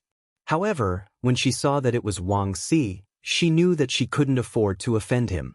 However, since she was on the stage, she naturally had to stand up and give her greetings. Then, with a voice as pleasant as an oriole's, she said, "Young Master Wang, I'm really sorry. Lady Xiang, this has nothing to do with you. I'm talking about the person who was dissatisfied with the music. Hey, I'm talking about you. Since you have the guts to shake your head, why don't you have the courage to stand up?" Wang Si interrupted Lady Xiang. If it were any other time, he would probably be very happy that this woman took the initiative to talk to him. However, he was angry now, and he was complaining about the injustice for the goddess in his heart. Naturally, he wouldn't answer more questions. The spearhead was pointed at Yang Chendong. From the moment Wang Si shouted, Yang Chendong knew that he was referring to someone, and the person he was referring to was him. Originally, he shook his head because he wasn't used to the music of this era. In addition, he felt that with Lady Xiang's condition, singing such a song was really uncultured and beneath his status. However, he didn't expect that he would be discovered and pointed out on the spot. His fourth brother, Yang, had already mentioned Wang Si's identity. He was the eldest grandson of the Minister of Personnel, Wang Ji. With such an identity, it was natural for him to be full of confidence and arrogance. Of course, this was only in the eyes of others. In Yang Chendong's eyes, it was nothing more than a fleeting cloud. Not to mention Wang Si, even if his biological grandfather, Wang Ji, was here, Yang Chendong would do what he should do. He would never let himself be wronged because of the other party's identity and let others criticize him. Therefore, after glancing at Wang Si, he chuckled and said, "What's wrong? Could it be that there's a rule that the listener can only praise the song and can't have other opinions?" Wang Si was speechless. How could there be a rule that required the listener to listen to the song? This was a pastime, and one could just follow one's mood. However, although there was no rule, the person performing on the stage was Lady Xiang. She was the person that Wang Si had been thinking about day and night. If it wasn't for her background, he would have begged his grandfather to take her as a concubine. However, the top courtesan was also a lowly person. Based on this rule, she could never enter the Wang family. As the saying goes, the best is what you can't get. It was precisely because he couldn't get her that Wang Si felt the benefits of Lady Xiang. If he had extra money, he would definitely come to support her. Yang Chendong really looked down on the goddess in his heart. Based on this, he couldn't take it lying down. Yes, there isn't any law that stipulates this, but everyone who comes here is here for Lady Xiang. Are you going to say that they aren't? If you're not, why are you here? Please leave now. As he spoke, Wang Si pointed in the direction of the door with an indignant expression. Wang Si lived up to his name. He was indeed very smart. Knowing that he couldn't use the law, he used Lady Xiang's name. For a moment, it aroused the anger of the crowd. Most people stood up and pointed angrily at Yang Chendong in order to curry favor with Lady Xiang. They said, "If you don't want to watch, get out now." Not far away, the descendants of the two Grand Dukes didn't join in the condemnation. Instead, they watched the scene with great interest. They had already guessed Yang Chendong's identity. It was very likely that he was the sixth young master of the Yang family who presented the great gift to the emperor today. Because of this, he was given the position of secondary grade 5 servant to the crown prince. With such a big gift and the previous incident with Yang Bao, they didn't think that he was a master that could be easily manipulated by others. However, the situation was not good now. They wanted to see how the sixth young master of the Yang family would break the situation. So many people suddenly pointed their spears at Yang Chendong. Tiger's Mane and Beta Persei instinctively wanted to flash in front of the young master to protect him. However, the sixth young master waved his hand as if he didn't care. He noticed that Wang Si only asked him to get out in anger and didn't even add the word scram. From this, it could be seen that this person was reasonable. At least, he wasn't the kind of idiot who would bring trouble to himself. To put it bluntly, it was nothing more than the fact that he had previously overshadowed Lady Xiang with his gift. In addition, he had shown a trace of disrespect to Lady Xiang, which led to the incident. This was just the thought of a young and frivolous person. If it were any other time, Yang Chendong would have just laughed and left the place after that. If he did this, perhaps others would say that he was weak. However, real weakness didn't depend on how others evaluated him. It depended on whether he had a strong heart. There was no doubt that Yang Chendong had a strong heart. However, he still wouldn't leave, not for any other reason but because it didn't fit in with his plan. From the moment he entered the 9 Arts workshop, Yang Chendong had been implementing his plan to recruit talents. This included the 1,000 taels of silver as a reward. It seemed like he was spending a lot of money, but in fact, he was just using this opportunity to leave a deep impression in Lady Xiang's heart. Then, he could use this opportunity to chat with her. He believed that with his understanding of music, it wouldn't be difficult to persuade her to join his force. Because he came with the intention of recruiting her, and Lady Xiang was a talent who met his standards, he couldn't just leave so casually. Losing face was a small matter, but ruining his plan was a big matter. "Are you young Master Wang?" Yang Chendong decided to fight back. At the same time, this was a good opportunity for him to perform. As long as there was an opportunity, he would grasp it tightly. Yes. Wang Si saw that Yang Chendong wasn't displeased by his words at all. On the contrary, he treated him with respect, so the anger in his heart lessened. "I'm Yang Chendong. Greetings." The 6th young master chuckled and cupped his fists. After announcing his name, Yang Chendong waited to see the changes in everyone's expressions. Reality didn't disappoint him. As expected, many people's expressions changed drastically. Regardless of whether it was Yang Bao or today's auspicious item, potato, they were enough to make him famous. He wasn't a nobody. As the saying went, a person's name was like a tree's shadow. After his name was announced, many people's attitudes changed. After knowing that he was the founder of Yang Bao, the author of the books Condor Shooting and Xiao Li's Flying Dagger, and that he was a 5th-rank official, many people who thought they weren't strong enough quickly shut their mouths. This was the reality.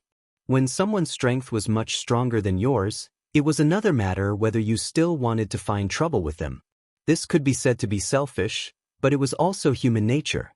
Besides, it was true that they were here to see Madame Shui, but they wouldn't offend a young 5th-grade official for such a trivial matter, let alone for such a woman. After his name was announced, many people suddenly shut their mouths and returned to their seats. They were completely different from the people who had been heckling just now.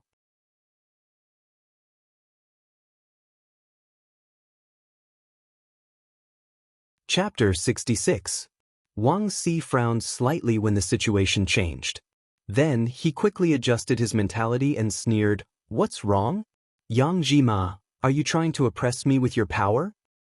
No, I just want to announce my name so that everyone can criticize me better." Yang Chendong smiled and waved his hand. Then he changed the topic and asked. Young Master shook his head because he felt that such a song was not suitable for Miss Yang to sing. The song was too bitter, so he shook his head. "I didn't expect young Master Wang to see it. It's embarrassing."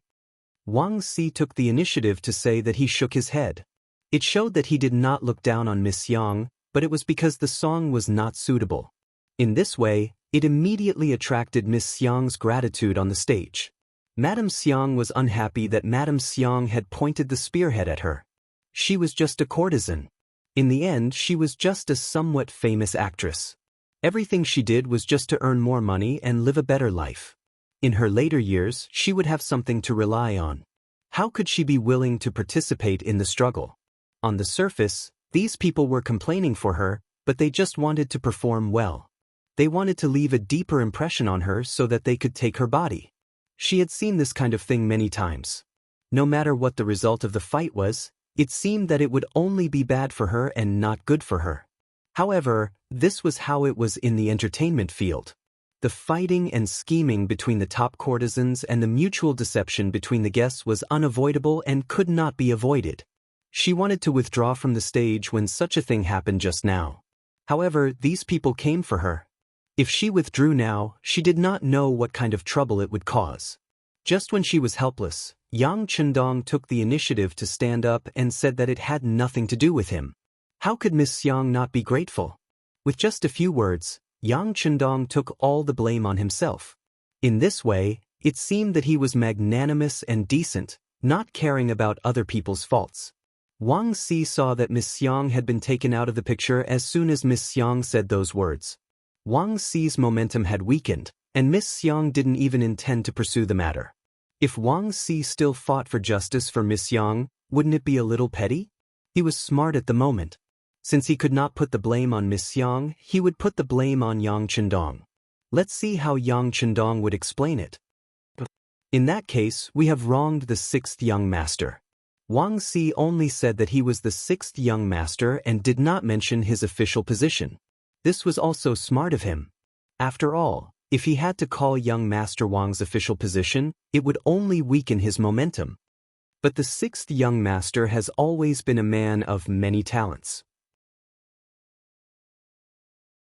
The books he wrote are even more wonderful, making people forget to eat and sleep after reading them. If he is so talented, he must have a good opinion on the path of music. Wang Si is not talented, but I am willing to learn a thing or two.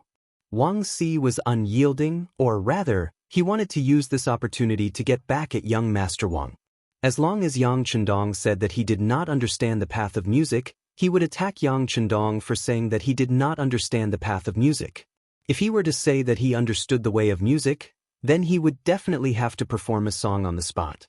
If that was the case, then wouldn't a dignified imperial scholar, a fifth-ranked official, have to sing some kind of romantic and elegant song? Wouldn't that be a laughingstock? All in all, this was a dead end where everything he said was wrong. There was no lack of smart people in the hall. After hearing Wang Si's words, they looked at Yang Chendong with a gloating expression, waiting for him to fall into their trap and be humiliated. Fourth brother Yang was naturally a smart person. One had to know that being a dandy in the capital was not something that could be done with a little status. Most of the time, one had to use their brains. Seeing that someone was pointing at his sixth brother, he stood up agitatedly, wanting to refute the accusation. However, before he could say anything, Yang Chendong grabbed his arm, and then a huge force came, forcing him to sit back in his chair. Yang Chendong was still wondering where his sixth brother got this strength from when he heard Yang Chendong's voice. It seems that this young master knows a little about the path of music. But did he just admit it? Hearing this answer, everyone in the audience suddenly became excited. In their view, the best way for Yang Chendong to deal with this matter was to leave without saying anything. It was fine if he lost some face like that, but at the very least, it wouldn't cause too much of a commotion. But since he had admitted to it, how could Wang Si let him off? Sure enough, when he heard Yang Chendong say that he knew a little about the path of music, Wang Si was overjoyed, and he quickly said, "Oh? Then I wonder if sixth young master can sing a song so that we can see what kind of song can be considered a good song. What kind of song can make people shake their heads?" Wang Si spoke quickly, as if he was afraid that Yang Chendong would go back on his words. After he finished speaking, he bowed to Lady Xiang on the stage and said, "I'll have to trouble Lady Xiang to let go of the zither and give our sixth young master a chance to perform." This action was equivalent to putting Yang Chendong on a horse. At this moment, if the sixth young master backed out, he would only be seen as a braggart and would be looked down upon. But, sixth brother, you can't. I remember that there is an urgent matter at home. Let's go back first. Seeing all this, Yang finally realized that the matter had become serious. He quickly stood up and spoke in a voice that others could hear. "Ha!" Suddenly, there was a burst of laughter. Obviously, everyone could see that Yang was looking for a way out and an excuse to leave. Yang's reaction is quite fast. Su Qingzong, the son of the Duke of Wei, who had been sitting at the table and watching the show, laughed with a trace of admiration in his eyes. In his heart, he also thought that this was the only way out for Yang Chendong. Not only Su Qingzong but almost half of the people thought so. Some of them even looked disappointed because the show was about to end and there was no more fun to be had. Just when everyone thought that Yang Chendong would definitely leave, he suddenly asked, "It's so late. Nothing will happen at home. If there is something, it will be something in your heart. He rejected it? Everyone heard Yang Chendong's voice clearly. Then, they looked at him with eyes full of surprise, curiosity, and even more excitement. Yang Chendong finally couldn't stand the provocation and entered the trap. If that was the case, wouldn't there be a good show to watch? They thought that after tonight, they would be able to boast to their friends that they saw a fifth-rank official of the imperial court singing a love song. That would definitely be a shocking thing. Sixth brother, Yang had already given him a way out and didn't hesitate to attract the ridicule of others. He never thought that his sixth brother would reject his kindness. For a moment, he was stunned and didn't know what to say. On the other hand, Yang Chendong patted his fourth brother's shoulder lightly to express his gratitude for his kindness. Then, he laughed and walked towards the spectator's stand. Yang Chendong's action quickly attracted the attention of everyone present. Some people were still in shock and hadn't recovered from their shock. What's going on? Is the sixth young master of the Yang clan really going up to sing a love song? If that's the case, then there's going to be a big joke. Although there was no rule saying that an official couldn't do that, such a thing was a disgrace to the educated. Presumably, after this matter, someone would impeach him in the imperial court. If something went wrong, it would create an eternal joke that he would be promoted today and dismissed tomorrow. At this time, even Su Qingzong and Zhang De, the descendants of the two marquises, couldn't help but stand up. They all felt the seriousness of the matter. If they were really impeached in the imperial court, as the people present, they would definitely be reprimanded because of this. Later, their father would probably ground them or something like that. On the stage, Lady Xiang had been standing there in shock and didn't know what to do. Of course, she knew what the imperial court's attitude towards them was. She also knew what serious consequences would there be once the sixth young master of the Yang clan, a fifth-rank official of the imperial court, sang on the stage in front of her. If the punishment was light, the 9 Arts workshop would be confiscated and people would be assigned to the musical house, officials, prostitutes. If the punishment was heavy, they would be assigned to the frontier and banished to the army. That would be a fate worse than death. Thinking of these terrible consequences, Lady Xiang naturally stepped forward and wanted to stop Yang Chendong.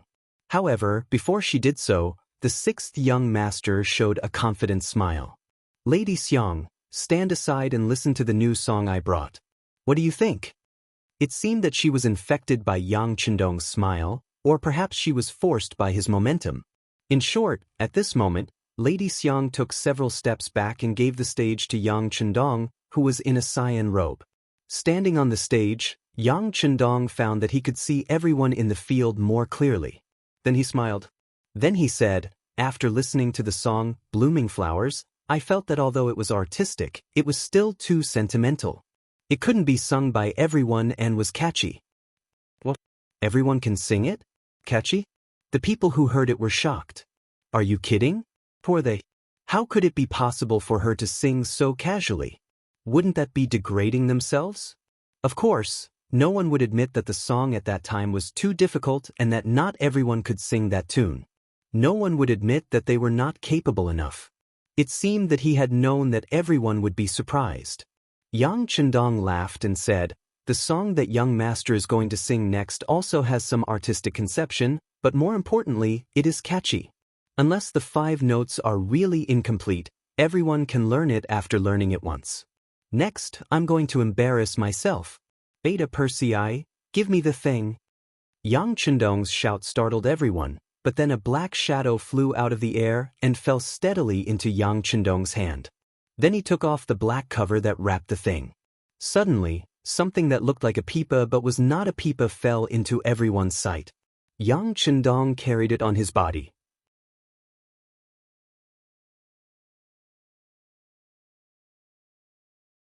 Chapter 67. It was a guitar, and it was also a modern product.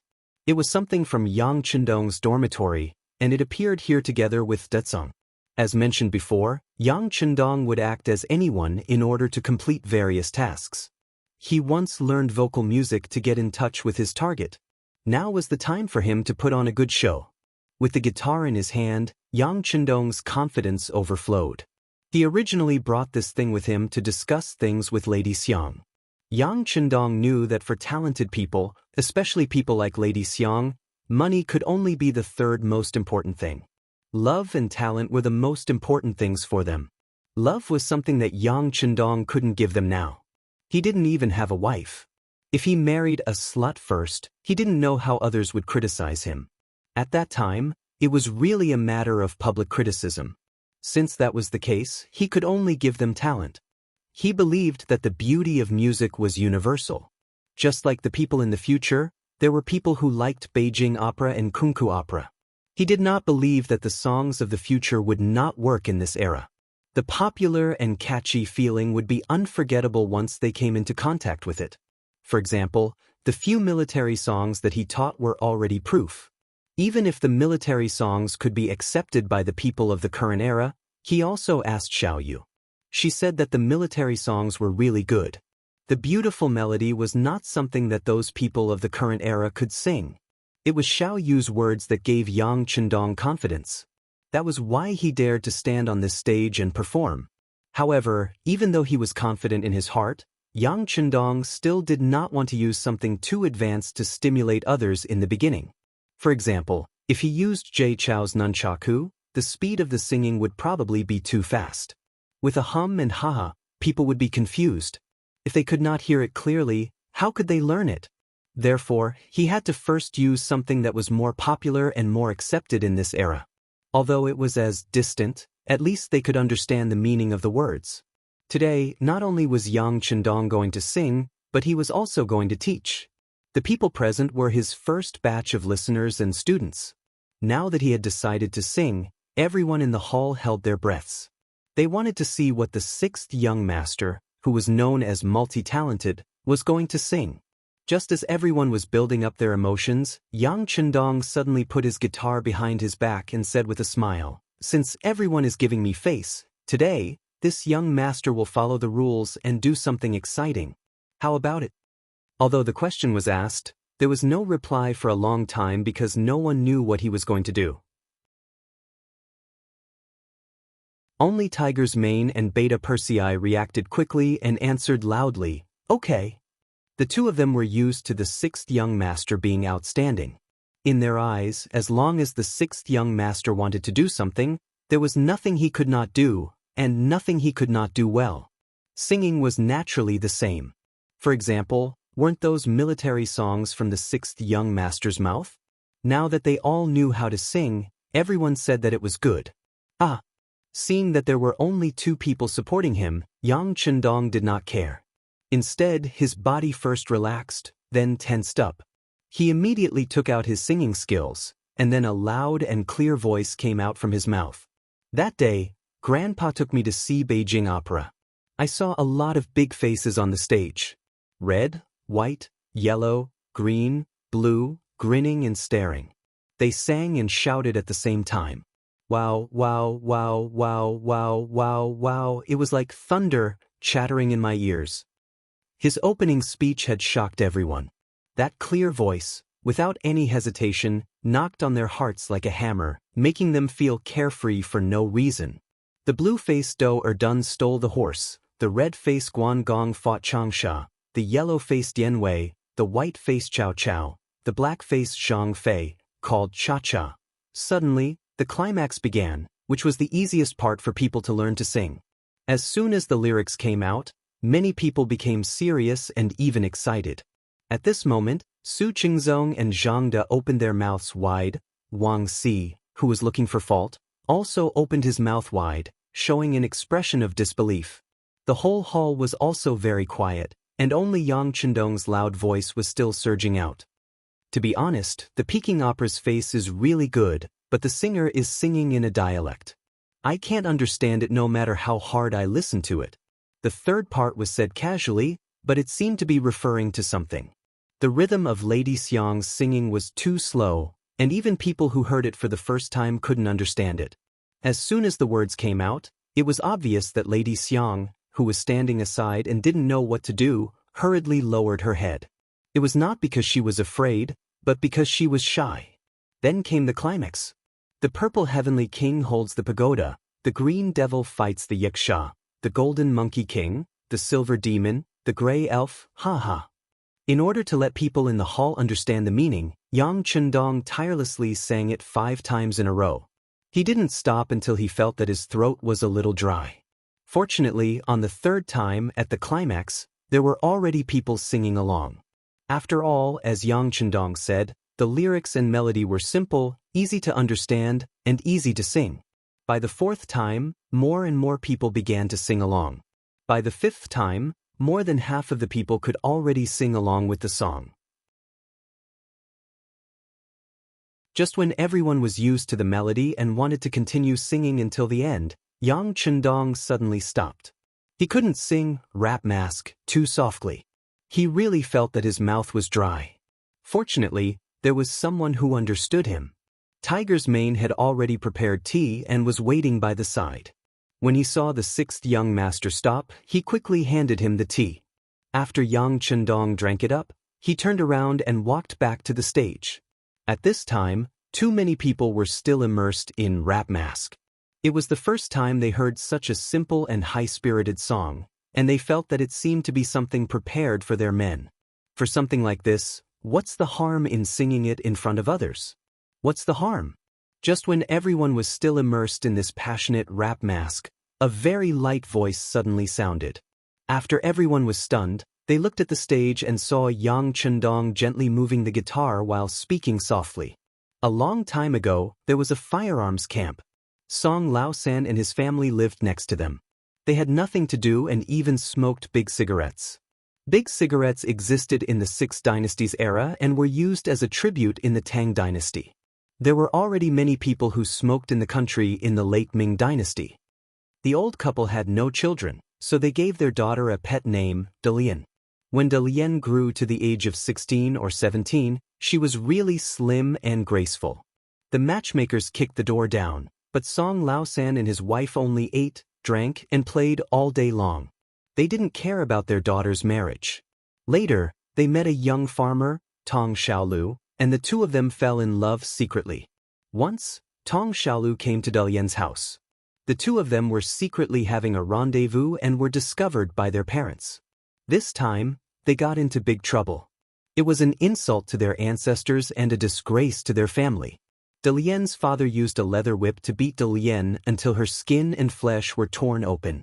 He gave her a kitchen knife, a rope, and a pair of scissors and told her to kill herself. In the end, Dalian was forced to jump into the Qingshui River at the entrance. When Tong Xiaolu heard that Dalian had jumped into the river and died, he brought the joss paper to the Qingshui River. On a windy and rainy night, he came to pay respects to his sister Dalian. After paying his respects, poor Tong Xiaolu also jumped into the river. This was a tragic love story where both sides died for each other. First, he narrated the story in a narrative way. Then, the sound of the guitar accelerated, accompanied by Yang Chundong's clear voice. The tip of the peach leaf is sharp, and the willow leaves fill the sky. Dear Lord Ming, listen to me carefully. This matter happened at Shijing's Blue Indigo Factory. In the Blue Indigo Factory's firearms camp, there is a Song Lao San. Speaking of this Song Lao San, the couple smoked a lot and never had a son to give birth to a daughter, Chanwan. Amidst the soft singing, the story was slowly spat out. The content was clear and the melody was easy to understand. It allowed people to quickly immerse themselves in it. The people in the audience who were originally agitated by the Rap Mask began to calm down. Then they were brought into the story and could not extricate themselves. In particular, Miss Xiang, who was standing at the side, was already in tears. It was obvious that she had judged others by herself and thought of herself. In some ways, how could they not be the same? There were many things that were beyond their control, especially when it came to love. How could they have more choices? Yang Chundong's voice continued. He still wanted everyone to understand. After the first time, he only paused for a moment before singing the second time.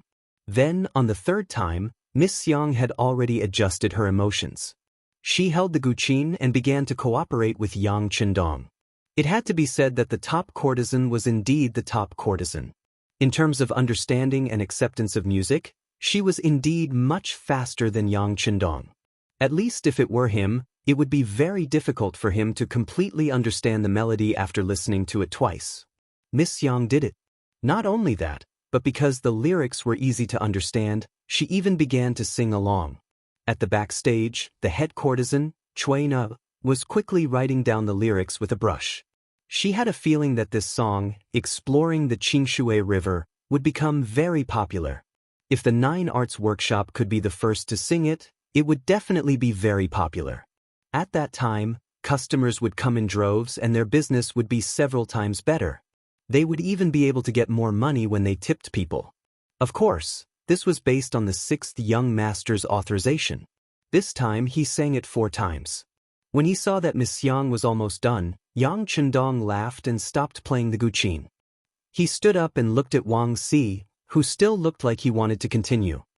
"Young Master Wang, what do you think of my song?"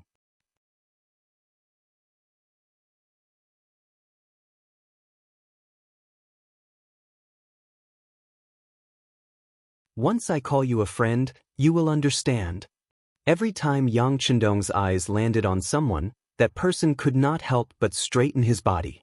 He was excited to receive the sixth young master's gaze. This was one of the songs that made Zhou Huajian famous.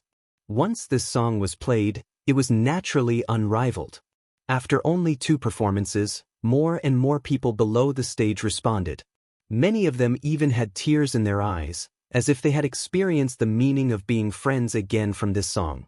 As soon as the 3 new songs of Rap Mask, Exploring Qingshui River, and Friend came out, everyone looked at Chu Fifan with more admiration in their eyes.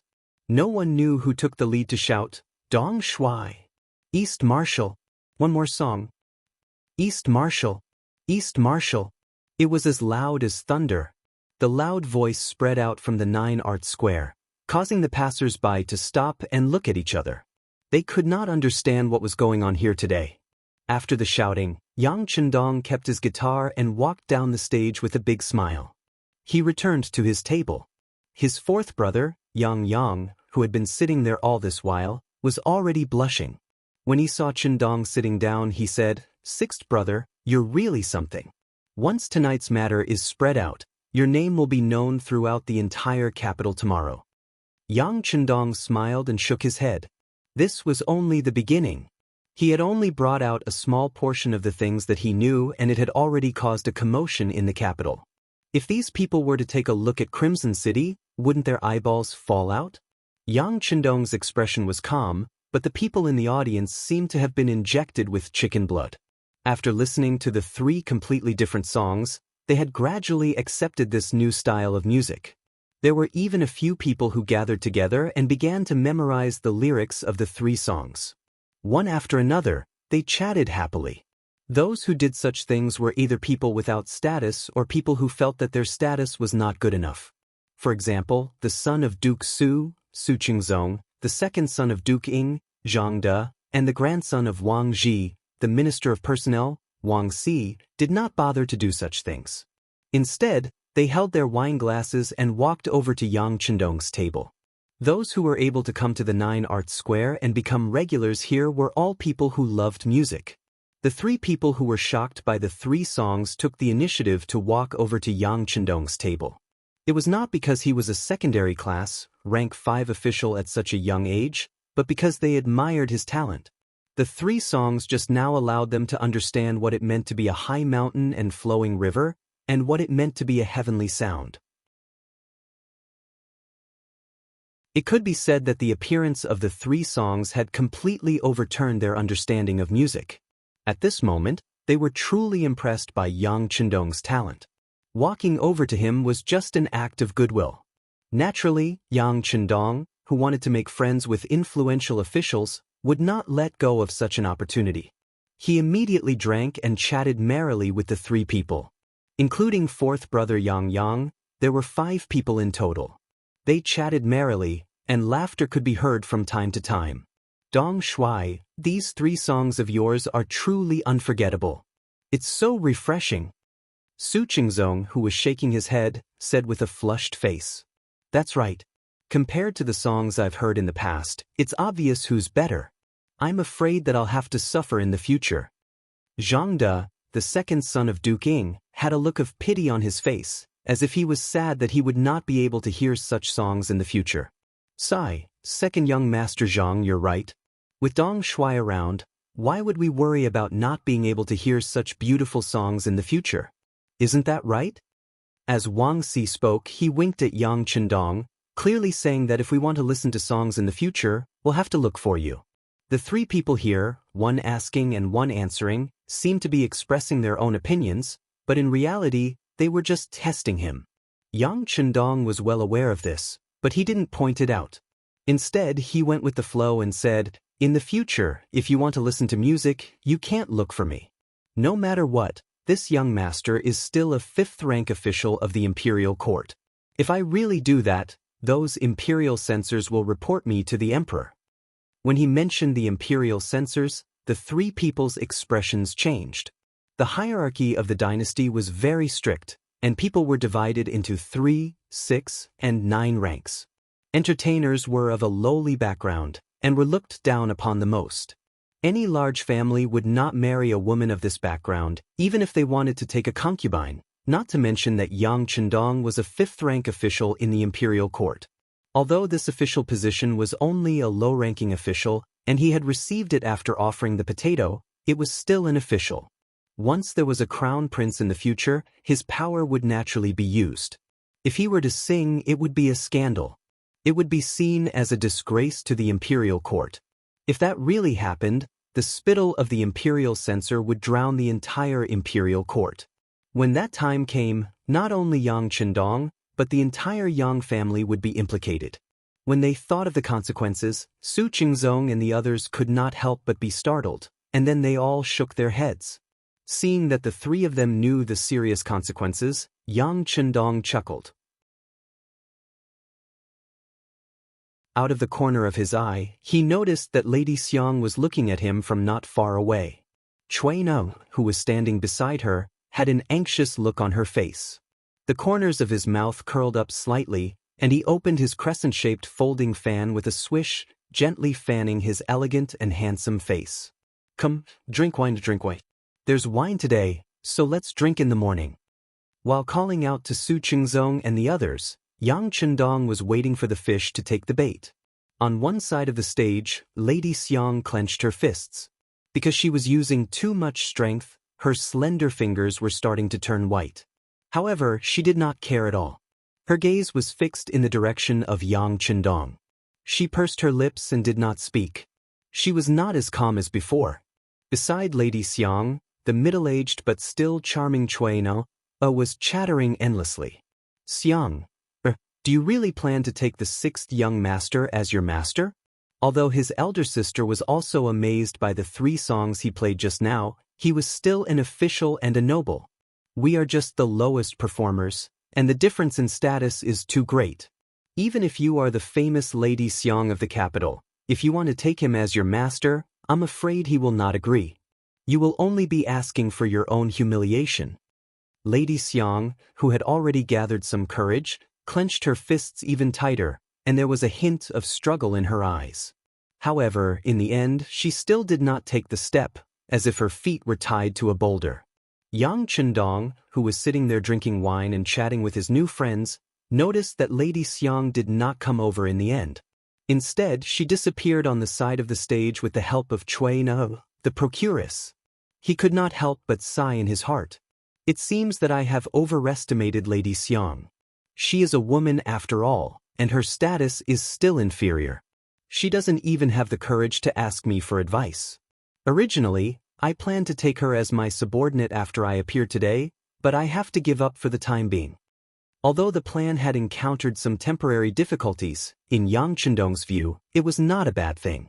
At least tonight, he had made a name for himself with the 3 songs. Lady Xiang might have had too many concerns, but there would eventually be bold female artists. Opportunities were always for those who were prepared. After drinking 3 more cups of wine, the sound of the watchman rang out on the street outside the Geo Arts workshop. 1 hour.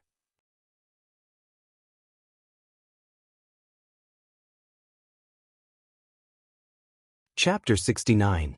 There was a night ban in the Ming dynasty. The rules were clear. Once the drum was rung at 3 o'clock in the morning, no one was allowed to go out. Only after the morning bell was rung at 3 o'clock in the morning would the ban be lifted. Those who walked on the streets during the second, third, and fourth night would be flogged 50 times. Those who broke the law after the first night ban and before the fifth night ban would be flogged 40 times. As soon as the drum was rung, the guests in the hall began to walk out. Yang Chendong lived outside the capital, so he naturally had to be one step ahead. Otherwise, he would not be able to make it to the southern city gate in time. Everyone, it's time. Farewell. Yang Chendong stood up and cupped his fists at Su Qingzong and the others. Take care, Dong Shuai. Su Qingzong and the others stood up with smiles on their faces. Although they had just met, they felt regretful that they had not met sooner. If there was anything Yang Chendong gained tonight other than making a name for himself, it was probably making these 3 friends. Of course, more importantly, the news of the 3 new songs spread rapidly in the capital that night. By the next day, there were already people on the streets humming the new songs that were fresh and catchy. The tip of the peach leaf is the tip of the tip, the willow leaves hold up the sky. My dear lord, listen to me carefully. In the morning, the servant girl, Little Wire, went out to buy breakfast as usual. As soon as she walked out of the courtyard, she heard 2 scholarly young men humming this song that she had never heard before. For a moment, Little Wire felt a refreshing feeling rush into her heart. For a moment, she stood there and listened in a daze. It was not until the 2 scholars were far away that she came back to her senses. Then, with a heart full of curiosity, she went to the nearest breakfast shop. When she returned to the courtyard after buying breakfast and saw the young lady getting dressed, she absent-mindedly placed the breakfast box on the round wooden table. Then, she rested her chin on her hands and carefully recalled the song she heard in her mind. Then she hummed softly. After snorting twice, she shook her head forcefully. Her face was filled with anxiety, as if she had lost something she loved. Little Wire, what's wrong with you? After repeated this, Little Wire was still immersed in her own world. The young Miss's voice, which was as pleasant as an oriole's, entered his ears. What are you humming? It sounds really nice. Young Miss. At this time, Xiao Wei felt as if she had just woken up from a dream, but her forehead was already covered in sweat. I heard 2 people humming this song when I went out to buy breakfast. It gave me a refreshing feeling, so I learned a few lines. Unfortunately, I didn't manage to remember it. At this moment, Xiao Wei looked as if she hated herself to the core, as if not remembering the lyrics and melody was a huge mistake. What? The young lady's expression suddenly changed. Xiao Wei, are you saying that the song you were humming just now was a new song that people on the streets were singing?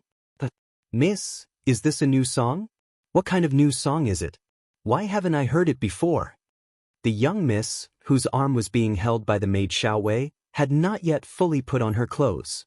Under the red dress, her slender neck was undoubtedly exposed. Her soft breasts were like white jade, half covered. Her waist was tied, and a pair of slender and well-proportioned legs were exposed.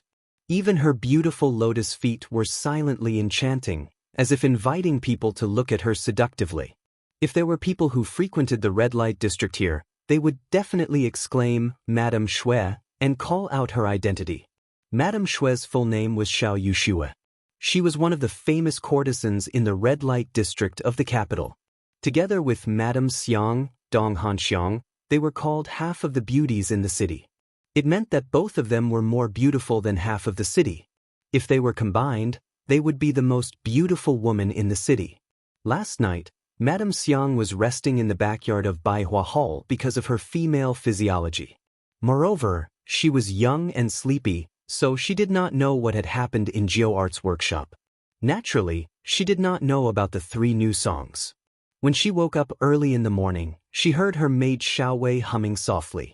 She was attracted and wanted to ask what was going on. Of course it's a new song. You know what I do. If it's an old song, it's impossible that I haven't heard of it. Her tone was very certain. Madame Shui not only had snow-white skin, but also a beautiful voice. She was also very proficient in zither, chess, calligraphy, and painting. If it was an old song, she would definitely have heard of it. It's a new song. Miss, you should learn it quickly. When you sing it, more people will come to our Baihua Hall. Then, we will be able to suppress Geo Arts Workshop. Xiao Wei looked excited. Of course, whether it was because she wanted to listen to this song was unknown to outsiders. But Madame Xue's red lips opened slightly. She really looked like she was exhaling. Since it's a new song, of course you haven't heard of it. If you have the time, why don't you go and find out where it came from? Oh, I'll go right away. The lively Xiao Wei agreed and rushed out of the room.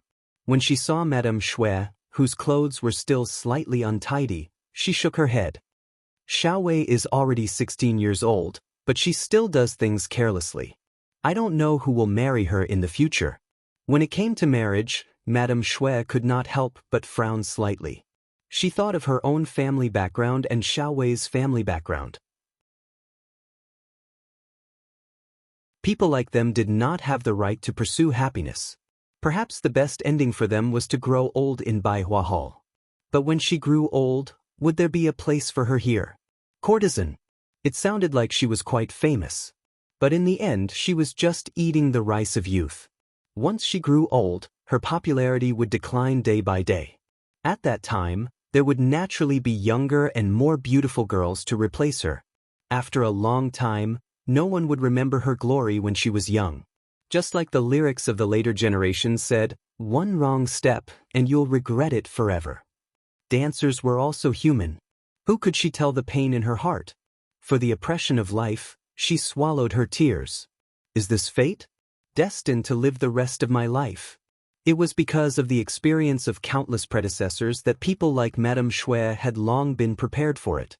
She just wanted to earn more money while she was young. In this way, she would be able to feed herself when she grew old. The appearance of a new song was often the best opportunity. It could turn a person from a nobody to a world-famous person. At that time, there would naturally be some rich benefactors. With many followers, it would be the most glorious time of their lives. Madame Xue had a feeling that this song was so fresh and different from what she had learned before. Once she learned it, she would definitely become popular. She must learn this song. In the Hu mansion, Hu Yen got up, ate, and read as usual. Of course, the so-called reading was not the wonderful stories in Yang's newspaper, but the books on women's discipline and women's ethics that modern women must learn. As a woman, she had to marry and spend most of her life in her husband's family. How to be a good wife and take care of the family affairs for her husband was something that most women dealt with in their lives. If one wanted to do something, he naturally had to do it with his behavior. This required a woman to be educated and reasonable, and to learn the 3 obedience and 4 virtues. The so-called 3 obedience and 4 virtues were the foundation of a woman's life. The 3 obedience referred to obey the father before marriage, to obey the husband after marriage, and to obey the son after the husband's death. The 4 virtues referred to virtue, appearance, speech, and work. That is to say, as a woman, the most important thing was moral character, to be able to stand upright. Then it was appearance, meaning that one should be dignified, steady, and courteous, not frivolous and casual. Speech, meaning that when conversing with others, one should be able to casually add meaning, be able to understand what others are saying and know what one should and shouldn't say. And the way of managing a family, includes supporting one's husband and teaching one's children, respecting the old and loving the young, being diligent and thrifty, and other details of life. Not only that, there were also things like the 3 principles and 5 elements, etc. It was because of the etiquette and teachings in these so-called books that women's social status was not very high. If she married a man who liked her and was willing to share everything with her, it would be better. At least she still had the final say in the family. But if she met a man who did not know how to care for her, she would be like Yang Qi and Sister Yang, gradually becoming a servant. Hu Yan's grandfather, Hu Ming, was still alive. Although he was not young anymore, he was still healthy and was an important official in the imperial court. He was one of the 5 ministers entrusted to Xuanzong, and also held the position of Minister of Rights. Her father, Hu Changning, was the governor of the brocade guards and held great power. He was in his 40s and was full of vigor. With such a grandfather and father, Hu Yen did not have to worry for the time being. Even if she married into her husband's family, with such a family, she would not suffer any losses. But in the end she still had to rely on herself. Relying on her mother's family was not a long-term solution. This required Hu Yen to be strong enough in order to live a life without worry. Naturally, things like female morality and female discipline were compulsory homework every day. Perhaps she was spoiled by her grandfather and father, but when Hu Yen read these books, she would feel sleepy.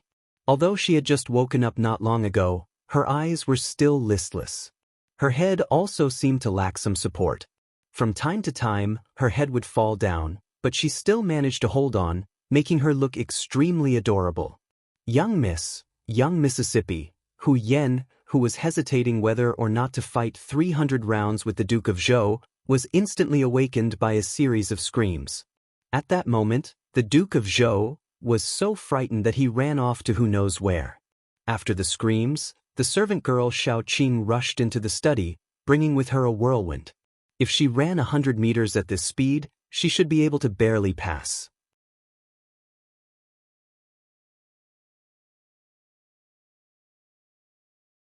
Chapter 70.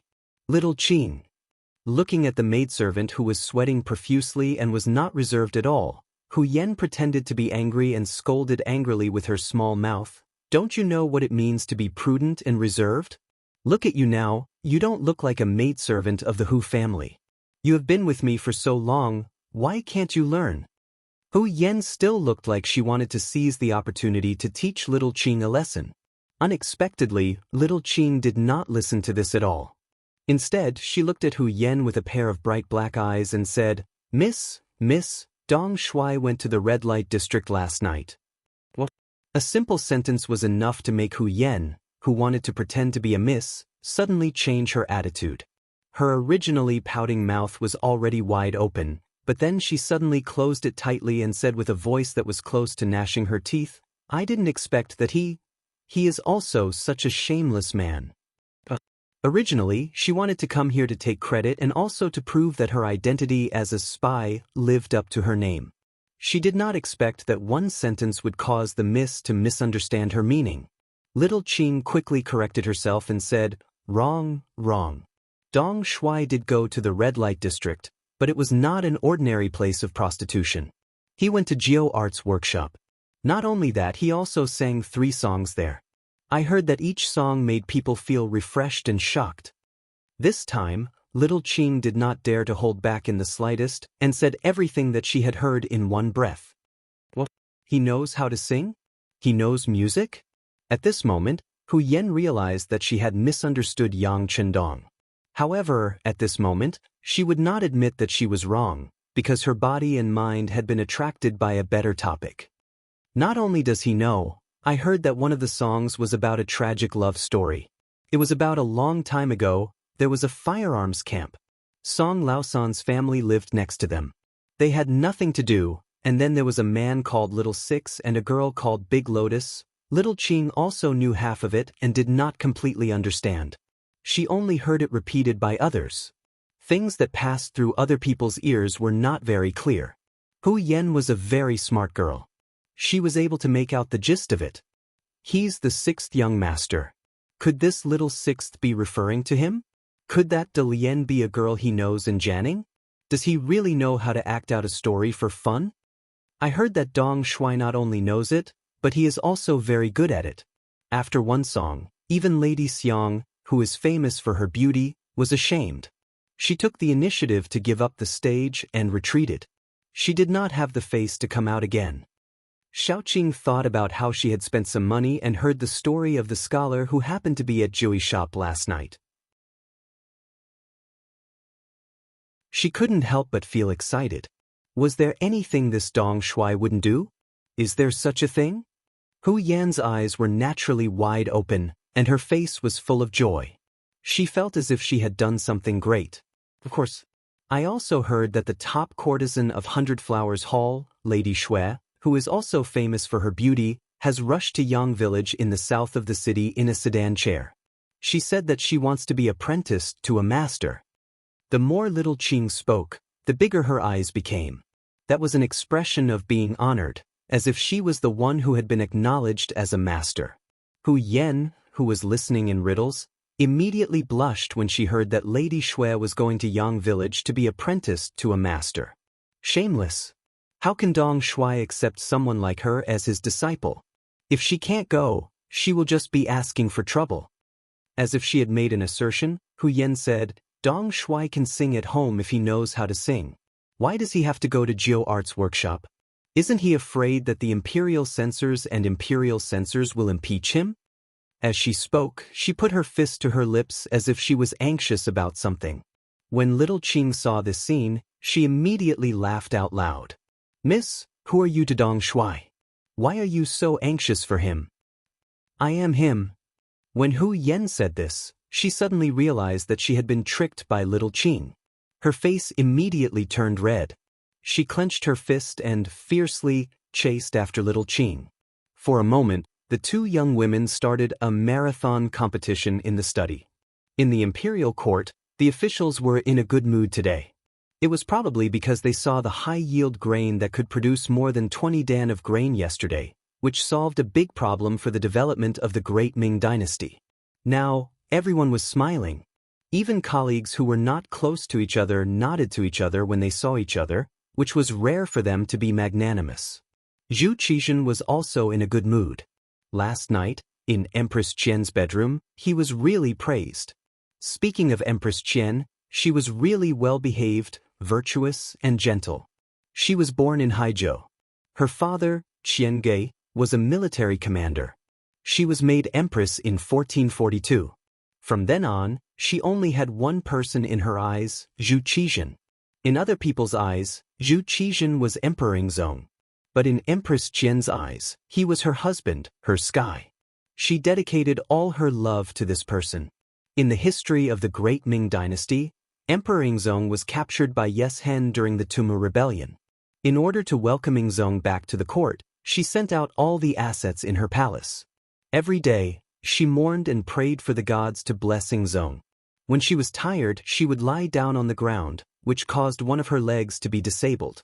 She cried all day and cried until one of her eyes was blind.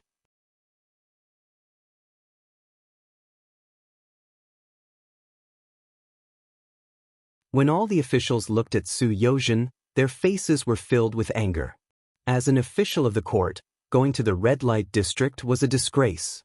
Especially when he dared to share the stage with an actress, it was a disgrace to an official.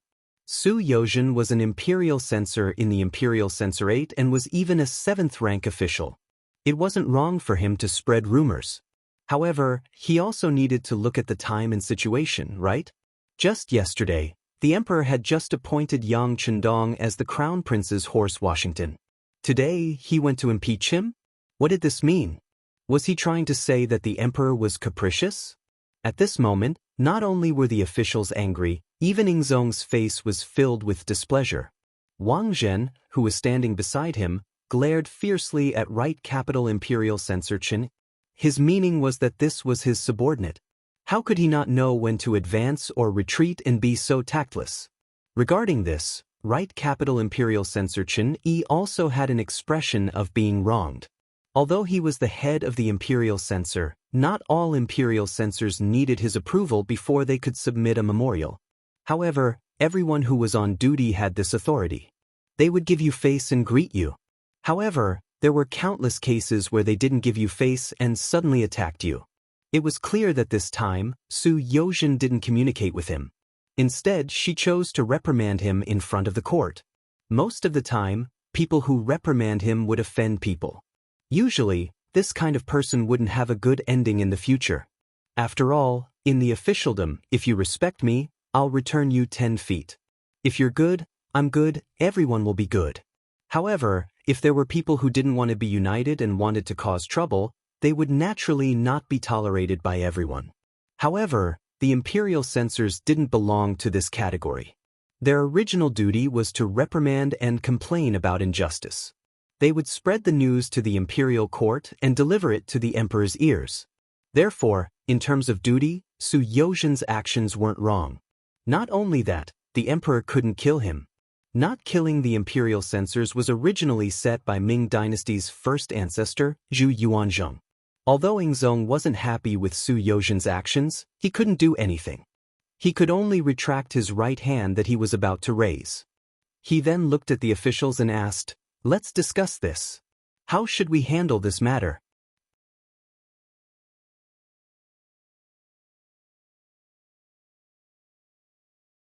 Chapter 71. He said, "Handle, not deal." This in itself was a clear indication of Yingzong's attitude. He'd only been promoted yesterday because he'd offered up a potato. If Yang Chendong hadn't been so young, a minor fifth-rank position would have been a bit too light.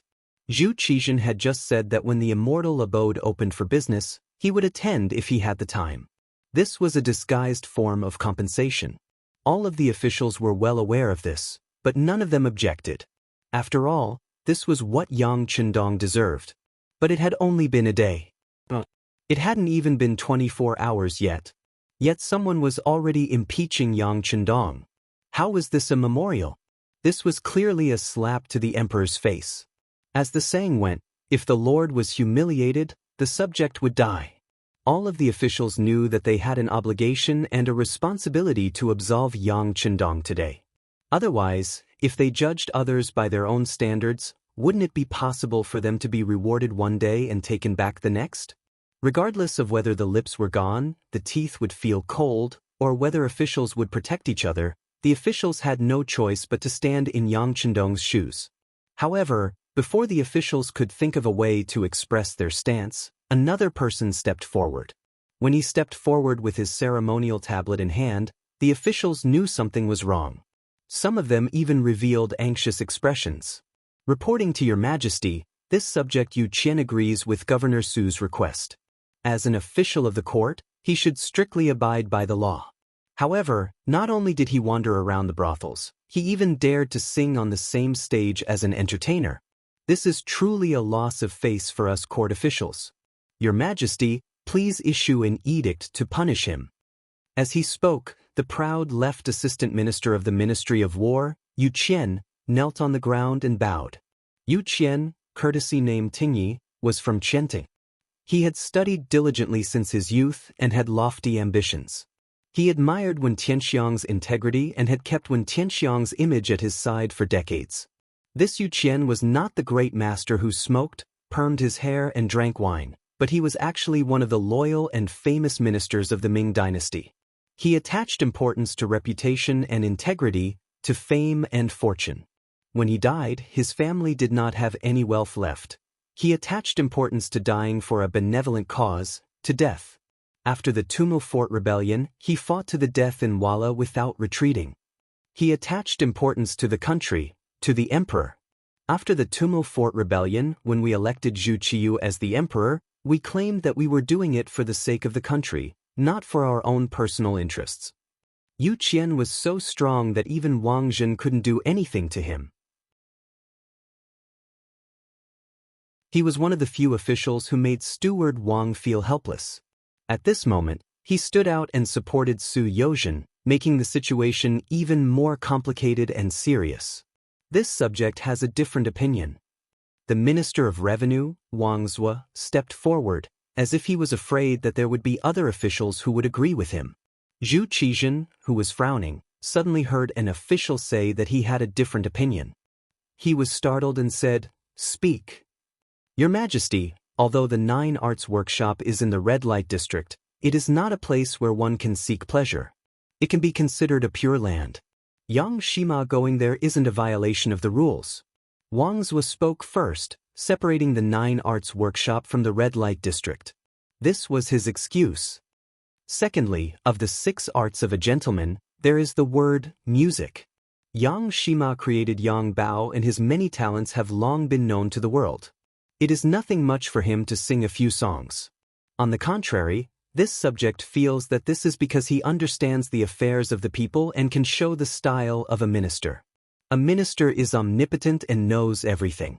Thirdly, Yang Shima is still young and has just entered the capital.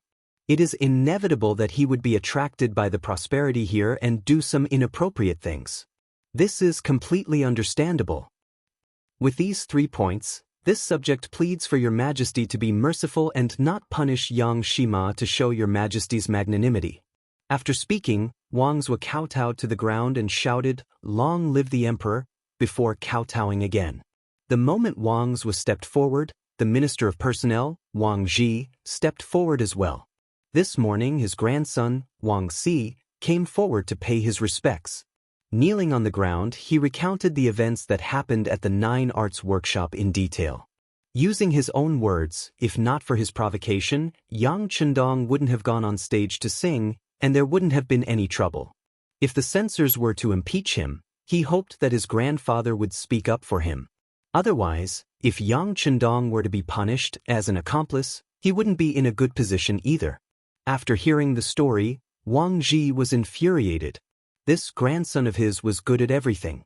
He was hard-working in his studies and diligent in his work. However, he loved to be in the limelight too much, and he loved to wander around those red-light districts. He had already brought up this matter more than once. Yet, not only was his grandson unrepentant, he even caused a huge commotion. As the royal court was about to start, Wang Zhi didn't have the time to reprimand his grandson. He only wanted to talk about it after he returned from the royal court. However, he didn't expect that someone would still use this as an excuse. Seeing that the emperor and the officials had the same attitude, Wang Zhi hesitated for a moment before stepping forward to speak up for Yang Chendong. Your Majesty, this subject believes that Lord Wang's words are appropriate. Who hasn't been young and frivolous? Furthermore, Yang Shima's song has nothing to do with the political situation. Please give him a chance on account of his contributions. After Wang Zhi finished speaking, he picked up his ceremonial tablet and knelt on the ground with a plop. Even though Yang Shima's actions sound ridiculous, it is just a joke among the young. This subject believes that there is no need to discuss it in the royal court. This old subject hopes that Your Majesty won't pay too much attention to it. The Minister of Rights, Hu Kuang, also slowly knelt on the ground. As the Minister of Rights, even he believed that Yang Chendong's actions didn't violate the rules of etiquette. Naturally, others couldn't say anything. Including Hu Kuang, there were 3 important officials speaking up for Yang Chendong. With these 3 officials at the front, the other officials all knelt on the ground and voiced their agreement. Even Wang Zhen, who was standing next to the emperor, took this opportunity to whisper to Zhu Qizhen, Your Majesty, Yang Shima's actions aren't harmful at all, so there is no need to pursue this matter. Your Majesty can have him open a restaurant and do business, so what's the big deal about singing a few songs? Your Majesty is completely free to make your own decisions. In addition, the imperial censor's words should also be rewarded, and this matter can be settled. The immortal abode was about to open, and Wang Zhen had a 10% stake in it. Who knew how much more income they would get in that month? If something were to happen now, the immortal abode would definitely be implicated. This was tantamount to harming their own interests, so they naturally had to speak up. With the officials pleading for leniency and Wang Zhen's words, Ying Zong understood what was going on. After lightly rubbing his forehead, he spoke in a clear voice. This subject's words are reasonable. Yang Shima is merely young and restless, and he has just arrived in the capital. Everything is new to him, so it is reasonable for him to do something that is slightly out of line. There is no need to pursue this matter any further. As for Supervisor Su, he is diligent and responsible in his work. He will be rewarded and promoted to the position of Supervisor of the Imperial Censorate's Bureau of Experience. The Imperial Censorate's Bureau of Experience was a 6th-rank official. Compared to his previous 7th-rank official position, it was a 2-rank promotion. This could be considered an explanation for this person's actions. The officials were immediately overjoyed, all of them cheering for the emperor's wisdom. Just when everyone thought that the matter had been resolved and all the officials were about to stand up, who would have thought that the newly promoted imperial censor Su Yozhen would continue to kowtow to the ground and ask, Your Majesty, if Yang Shima continues to sing songs in the future, can you make an exception and not pursue this matter? His Majesty has already promoted you, but you still want to bite on this matter and not let it go. This means that you don't know how to do things, you don't know how to conduct yourself. For a moment, some of the officials looked at him with stern eyes. The feeling that Su Yozhen gave them before was not like this. This person was smooth and slick and very good at dealing with people. Transferring him to the Imperial Censorate was just a way to gain experience and accumulate experience. But why was this person so stubborn today? Did he want to provoke the Emperor's displeasure? At this moment, Ingzong was indeed a little angry. Seeing that Su Yozhen still wanted to hold on to this matter and not let it go, he loudly reprimanded. Zhen said, Yang Shima is young and restless, and he is multi-talented. Yang Shima's story was his doing. Since writing a story can be accepted by everyone, so what if he sings a song? In the future, there is no need to report such matters. If you have the time, why don't you observe the suffering of the common people and see if the officials are doing their best? It was clear that Ingzong had a problem with the Imperial Censorate. Right Imperial Censorate Chen Yi lowered his head and did not dare to say anything. Feeling that Ingzong's anger was not good, the other officials naturally did not dare to say anything. Only Su Yozhen, who did not know where he got the courage, actually knelt on the ground and shouted, "This official knows. In the future, if there is anything related to Yang Shima, it will not be reported." Ingzong also angrily glared at Su Yozhen. Then, without waiting for Wang Zhen to call for the court to end, he got up and left the dragon throne. The officials also left with the emperor. Even Right Imperial Censorate Chen Yi did not pay attention to Su Yozhen, who was still kneeling on the ground, and left with the other officials.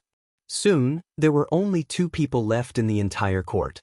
One was the kneeling Su Yozhen, and the other was the left assistant minister of the Ministry of War, Yu Qian. Official Su, quickly get up. The emperor and the officials have all left. Reaching out his hand to help Su Yozhen up, Yu Qian's face was filled with admiration. Yu Qian was upright and plain-spoken. Even with Wang Zhen's power, he did not lower his head, and the other party could not do anything to him. It was very difficult to make such a person admire others. But now, Su Yozhen did it. Being helped up by Yu Qian, Su Yozhen was flattered. Official Yu, many thanks, many thanks. Official Su, there is no need to be like this. I should be the one thanking you. Imperial censors should be like Official Su, not fearing power, and report to the emperor. Even if the person you are referring to has made a great contribution, it is still the same. When he said these words, Yu Qian's words were righteous, and his face was solemn. Not only did he say this, in fact, he had always done things this way. However, he did not notice that at this moment, Su Yozhen's face was filled with shame. Only he himself knew why he would do such a thing today. His heart was far from being as pure and holy as Yu Qian seemed. On the contrary, it was extremely dirty. It was just that it was not enough for people to understand. Official Yu is too modest, too modest. Drenched in cold sweat, Su Yozhen was afraid that he would unknowingly give himself away if he stayed, so he cupped his fists and bid farewell. Yu Qian was left standing alone in the court, his gaze seemingly piercing through the imperial city, piercing through the capital, and reaching the Yang clan manor in the southern part of the city.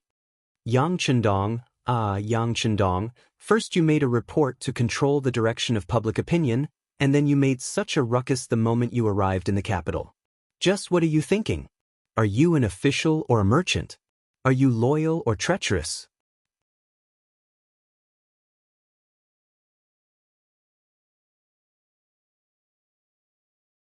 Chapter 72.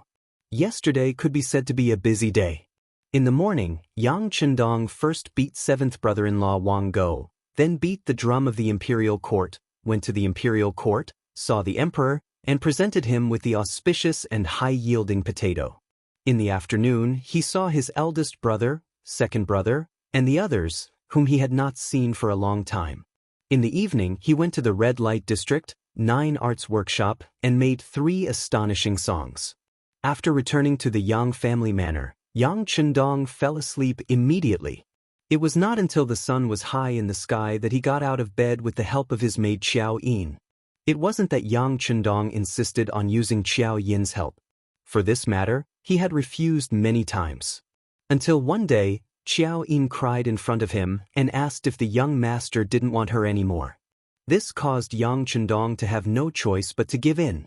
It had to be said that the men of this era were very fortunate. After tidying up properly, the kitchen maid Yi Qiu had already prepared breakfast on the round table. As he ate in big bites, he listened to Tiger's Mane, who was standing beside him, report the matters of today's imperial court. Young master, after Su Yozhen received our money, she indeed went to court today to impeach you. After that, the officials pleaded for leniency. The emperor also said that in the future, there is no need to report anything related to you. Tiger's Mane widened his eyes and looked at Yang Chendong with a gaze full of admiration. His reverence was like a torrential river that flowed endlessly. Just last night, when he left the Nine Arts workshop, Yang Chendong handed the task to Tiger's Mane. He had someone bring enough money to find an imperial censor called Su Yozhen. Then he did the same thing. When he first received the task, Tiger's Mane was naturally very puzzled. He couldn't understand what the young master was trying to do. Spending money to hire someone to impeach him? Was he crazy? However, after a long period of training, his nature of obedience had been cultivated. In the end, he still did as he was told. Sure enough, after finding Su Yozhen's house, he snuck into the courtyard and took out 2,000 taels of silver. That person's eyes lit up, and he only hesitated for a moment before agreeing. This led to today's morning court session. All of this seemed to be because someone was jealous of Yang Chendong's rise in power. Everyone followed this train of thought. Who would have thought that this was just a self-written and self-directed play by the sixth young master? Taking advantage of the fact that he had just offered up an auspicious item, there would certainly be no result if someone tried to impeach him. The ministers were thinking about dying if the lips were cold and the teeth were cold. The emperor was thinking about his own face. All of this was calculated by Yang Chendong, so he took this risk. The benefits of taking the risk were obvious. In the future, no one in the imperial court would bring up this matter again. In this way, he could openly be a rich man, a true official businessman, a person who was recognized by everyone as rich. Everyone knew that he had money, so when he did things, it would naturally be much smoother, and he would have fewer worries. As for why he used Su Yozhen and not someone else, this was the advantage of Yang Chendong's prophetic ability. Su Yozhen had a short stature and an ordinary appearance, but he was very intelligent. He liked fame and was good at reading people's expressions. In history, when Mingyingzong was restored, he had made a great contribution. Later on, he became an important minister with great power. During this time, he had also engaged in open and secret struggles with Shi Heng and Chao Jixiang within the ruling class. This kind of person clearly had some ability, and he valued benefits. He also had the identity of an imperial censor. If he didn't use him, wouldn't it be a waste? The ancients had long said that it was better to offend a gentleman than a villain. Based on this principle, Yang Chendong interacted with a gentleman based on the principle of respect. Towards villains, he used benefits to pull them together. In this way, he could take care of all aspects and eliminate many dangers invisibly. Naturally, people like Su Yozhen should be used well.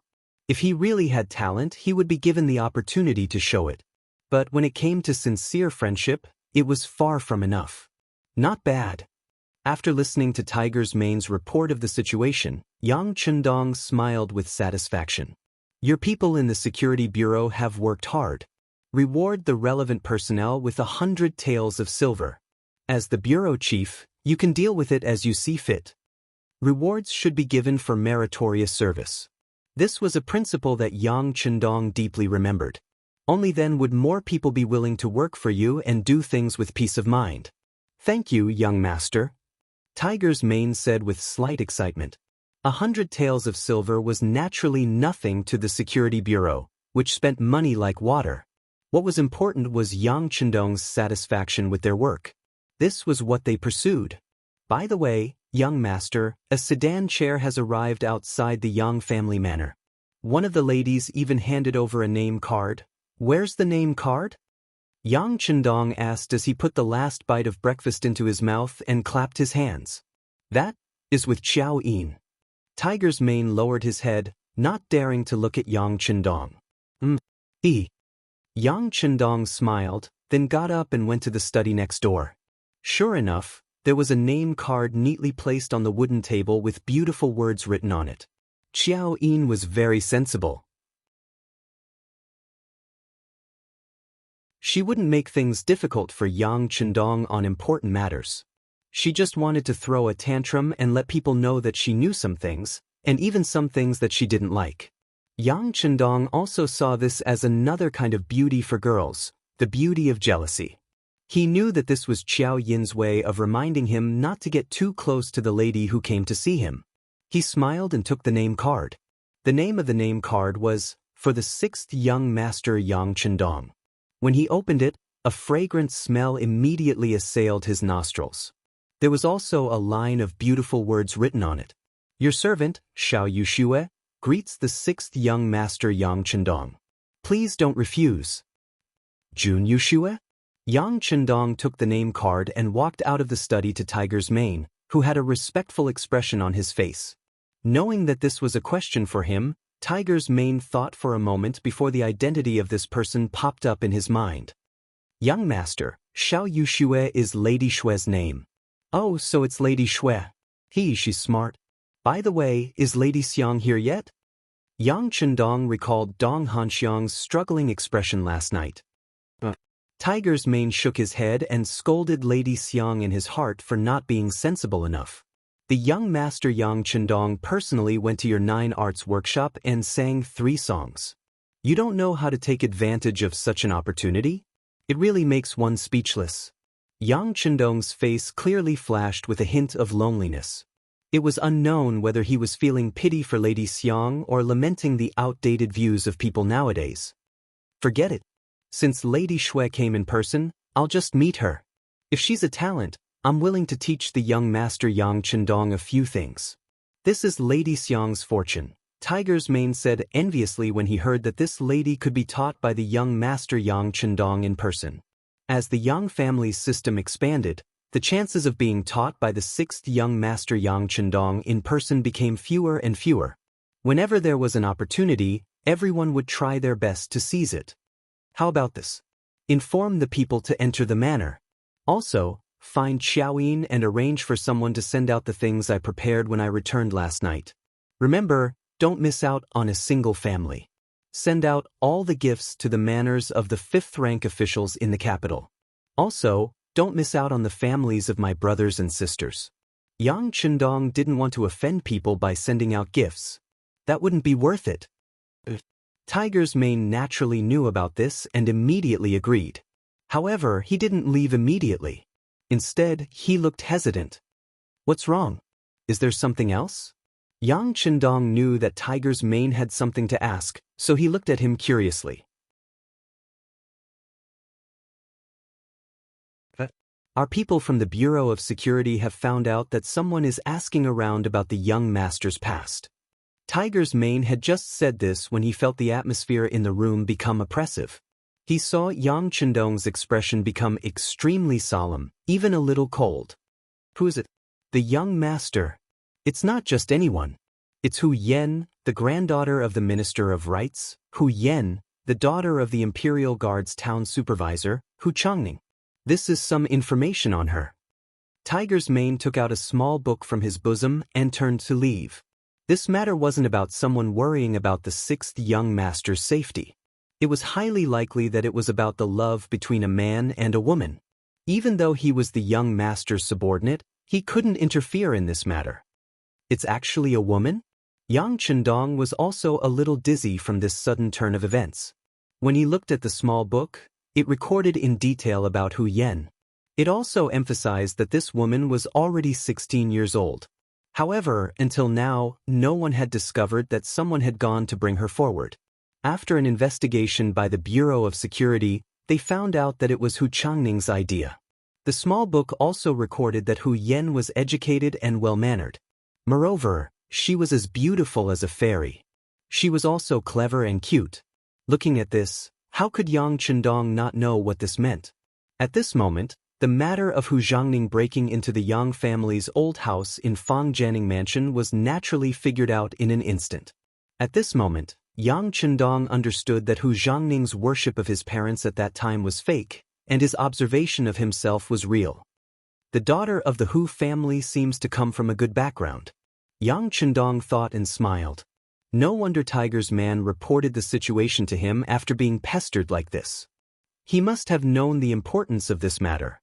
To be honest, if the Bureau of Security hadn't found out that someone was investigating the sixth young master this time, they naturally wouldn't have noticed Hu Yen, and the following things wouldn't have happened. Well, it's better to let nature take its course when it comes to love. After reading the small book, Yang Chendong put it in a small cabinet in the study. For him, it was still too early to talk about love. How to successfully lay a good foundation was the most important thing. In the side hall of the Yang family's manor, Madame Shui was sitting with the servant girl Xiao Wei. Even though he was seated, he still had a nervous expression on his face. His face was flushed red, making him look even more enchanting.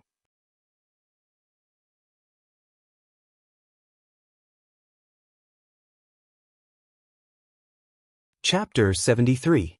Seeing Xiao Yushue's nervousness, Xiao Wei tried to cheer her up. "Miss, you don't have to be so nervous. You can relax.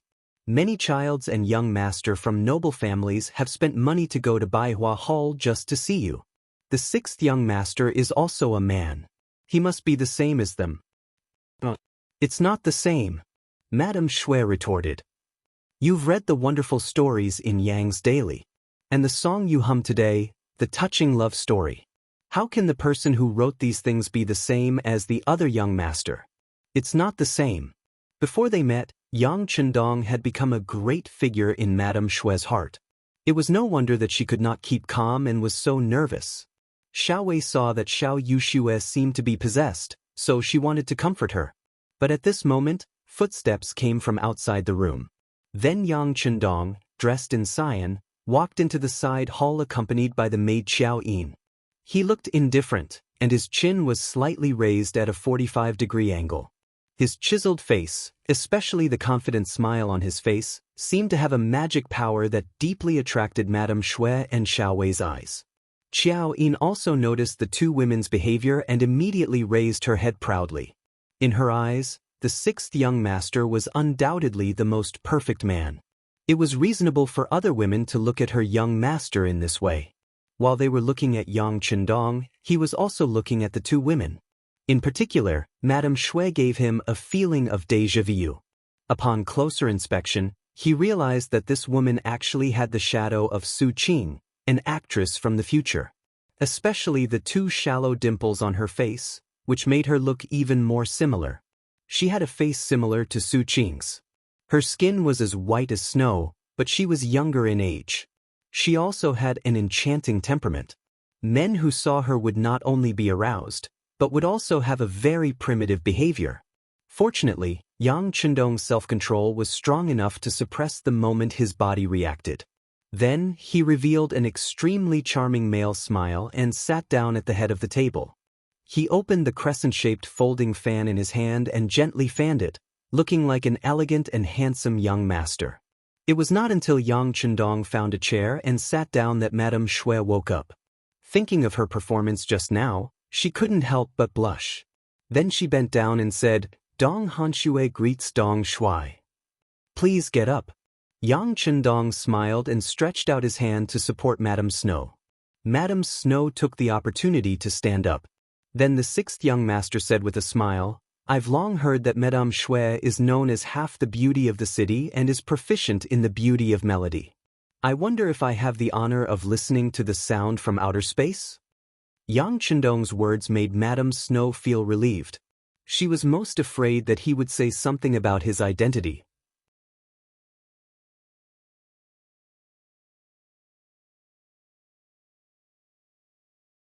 Sometimes, she would feel a little embarrassed and even a little disgusted.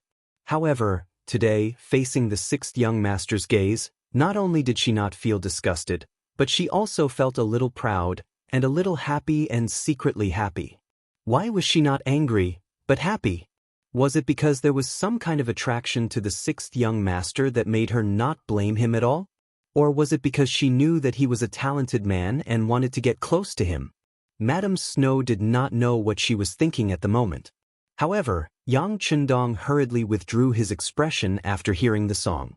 At the same time, he deliberately straightened his body and used the corner of his eye to observe Xiao Yin, who was standing next to him. Fortunately, Xiao Yin had listened to the song and was completely immersed in it. She did not notice that she had lost her composure just now. Relieved, he smiled at Madame Snow, as if only she and he knew what had happened just now. He coughed softly and said, "Madame Snow's voice is really like the sound of nature, intoxicating. You flatter me, Dong Shuai. I really made a fool of myself. I heard that yesterday in the Geo Arts workshop, Dong Shuai shocked the world with 3 songs. That was the sound of nature. Now, the streets and alleys of the capital are talking about it." While being modest, Madame Snow secretly pointed out what had happened last night. She also took the opportunity to tell Yang Chendong that she had come here for the 3 songs. It's just a casual composition. How can it be the sound of nature? Yang Chendong shook his head and did not admit that the song yesterday was exquisite and wonderful. Madame Snow was a little anxious when she saw that Yang Chendong had denied this matter. She thought that the 6th young master was rejecting her, so she said, "Dong Shuai, I did this for the new song. Since this morning when I heard the new song on the street, I was intoxicated and could not control myself. I sent a letter to you. Please don't refuse. As long as you are willing to teach me the new song, you can tell me any request or condition. I will do my best to satisfy you."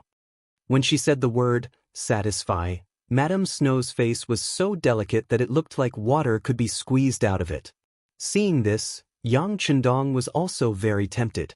If Xiao Yin and Xiao Wei were not present, he was afraid that he would not be able to control his body.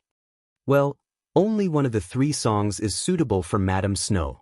No matter how good the song is, it has to be suitable for the person. Yang Chendong forced himself to suppress the thoughts in his heart and said with a smile, "It's just 1 song. That's better than nothing. As long as you can sing 1 song, I think the business of 100 Flowers Hall will be good." Madame Snow was a little disappointed when she heard Yang Chendong's answer, but she quickly thought it through. She was not related to the Dong Shuai, and it was already a great favor that he was willing to teach her a song. How could she dare to ask for more? Madame Snow accepted the reality in her heart. She bowed again and said, "Please teach me, Dong Shuai." Seeing that Madame Snow was thirsty for a song, Yang Chendong did not put on airs. Instead, he said to Xiao Yin, "Bring me the guitar hanging in young master's bedroom." Xiao Yin had long wanted to hear young master's new song, so she agreed and left. Soon, she returned with the guitar and handed it to Yang Chendong. Madame Snow was very curious when she saw the instrument that looked like a pipa. It was the first time she had seen such a thing in her life. She wondered if it was the instrument in the Dong Shuai's hands. While she was thinking, the guitar was gently played, and a pleasant sound came out. Then, Yang Chendong's unique baritone voice slowly rang out. "The tip of the peach leaf is sharp, the willow leaf is holding up the sky. In its place, Lord Ming, listen to me carefully." The words were compact and there were no superfluous words, nor was there any decadent tone. It was just talking about the most ordinary and ordinary thing. However, the unique melody made people unable to help but like it. In fact, at the beginning of the 3rd time, the 3 women could not help but hum along with it. Yang Chendong's pronunciation was very clear. Compared to last night at the 9 Arts workshop, he sang more seriously. The 3 girls naturally listened to him very clearly. By the 5th time, Madame Snow had mastered most of the song with her unique ability to understand music. Except for some parts that were not very accurate, she had mastered 70% to 80% of the song.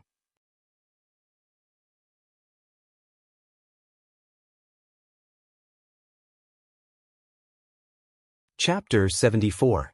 Haha, not bad. Yang Chendong nodded with satisfaction after listening to Madame Shui's song. He had to admit that this woman was really talented in this aspect. Being praised by Yang Chendong, Madame Shui was happy and shy at the same time. She was also very happy because she could meet immortal Dong Shui and learn a new song. What he did next made Madame Shui even more excited and her heart beat faster. Madame Shui, you seem to like playing the zither. I'll teach you a new song. It's played with the zither. What do you think? Thank you so much, Dong Shui. Hearing that she was lucky enough to hear the second song, Madame Snow was so excited that she kept bowing with her hands folded in front of her. Well, there are no outsiders here. You don't have to be so polite. Yang Chendong was tired of watching Madame Shui say, "Thank you," a dozen times, so he waved his hand and said casually. But this sentence made Madame Shui blush. The fact that there were no outsiders here obviously made her think the wrong way. As Yang Chendong spoke, he had already arrived in front of the guzheng. Then he leaned over and plucked the strings twice. In the end, he shook his head. With his level, he could barely play the guitar. He really couldn't play the guzheng. Fortunately, the tune of the next song was not complicated. Given Madame Shui's ability to understand it, it would not be a problem for her to learn it after he sang it softly. How about this? I'll sing softly and you'll compose the music. What do you think? Yang Chendong didn't say that he didn't know how to play the zither. Madame Shui was more than happy to sing with Yang Chendong. But she was worried that she couldn't play it well, so she asked nervously and excitedly, Can I? If I say you can, you can. If you can't, you can. Yang Chendong laughed heartily and agreed. Then, he held the folding fan in his hand and paced back and forth. His lips slowly opened and closed as he sang, When will the bright moon appear? With a cup of wine in my hand, I ask the clear sky. I wonder what year it is in the heavenly palace. I want to ride the wind and return home, but I'm afraid it's too cold at the top of the Jade Palace. When I dance, it's like dancing in the shadows. It's not like being in the human world. A water melody of Su Shi of the Song dynasty slowly appeared. It was just an ancient poem, but after being processed by Yang Chendong, it became a very light and unique song. Once this song was played, it immediately gave people a refreshing feeling. It made people feel more intimate and at the same time, they also experienced a different kind of beautiful music. Yang Chendong sang softly, and Madame Shui began to play the guzheng with encouragement in her eyes. In the beginning, they didn't cooperate well because they weren't familiar with each other. But after a while, they had a tacit understanding. When the song was played together, it really gave people a feeling that this song should only exist in the heavens and could only be heard a few times in the human world. After singing softly for 2 more times, Yang Chendong stopped talking and let Madame Shui do everything. Madame Shui talked and sang by herself. Her charm soon surpassed Yang Chendong's and was far above his.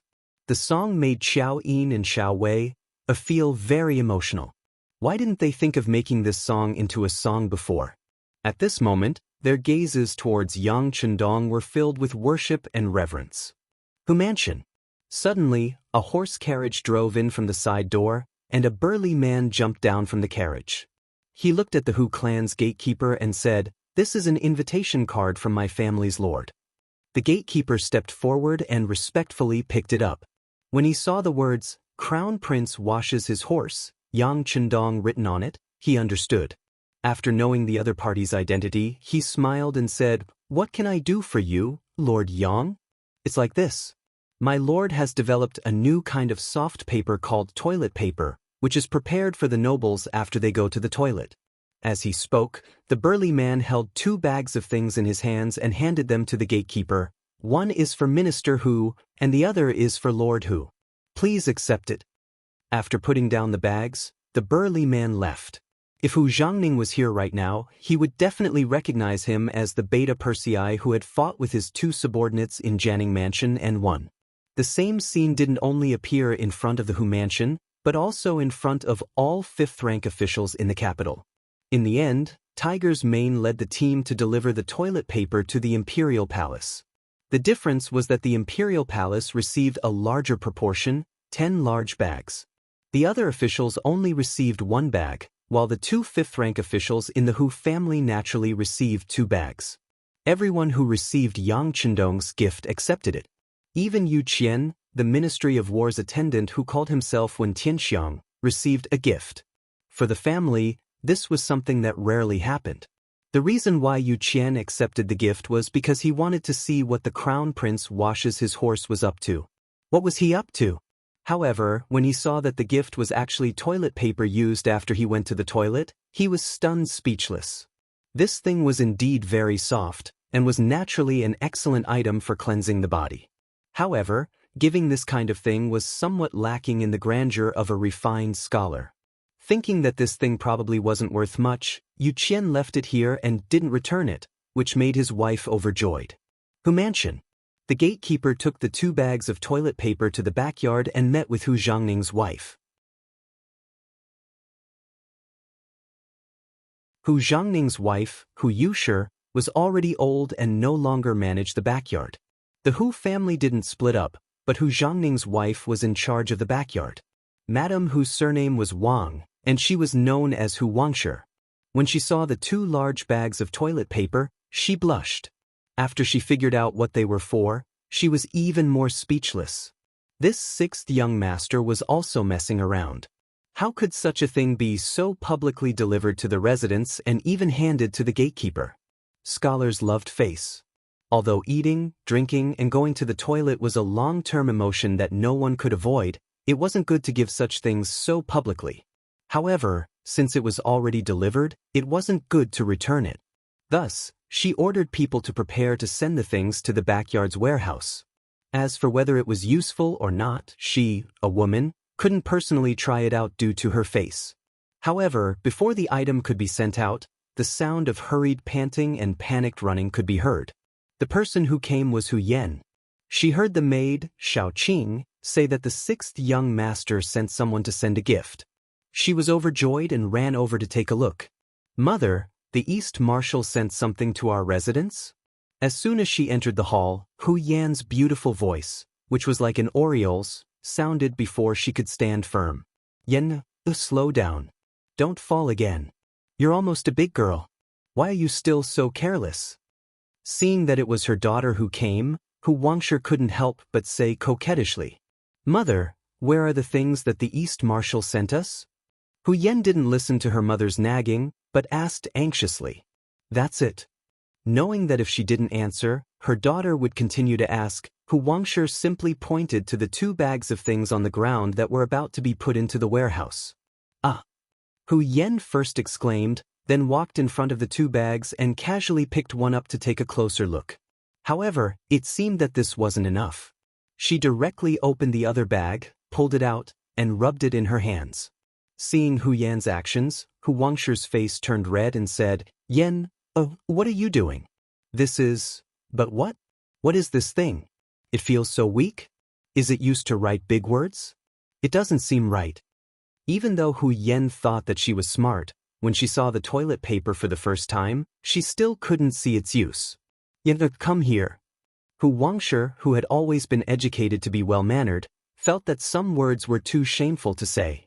She pulled her daughter in front of her and then whispered something in her ear. Ah! Hu Yan's face changed. First, she blushed, then she spat softly and said in a voice that only she could hear, How shameless of you to give me such things. Yan, what did you say? Hu Wangshi obviously didn't hear clearly. Nothing.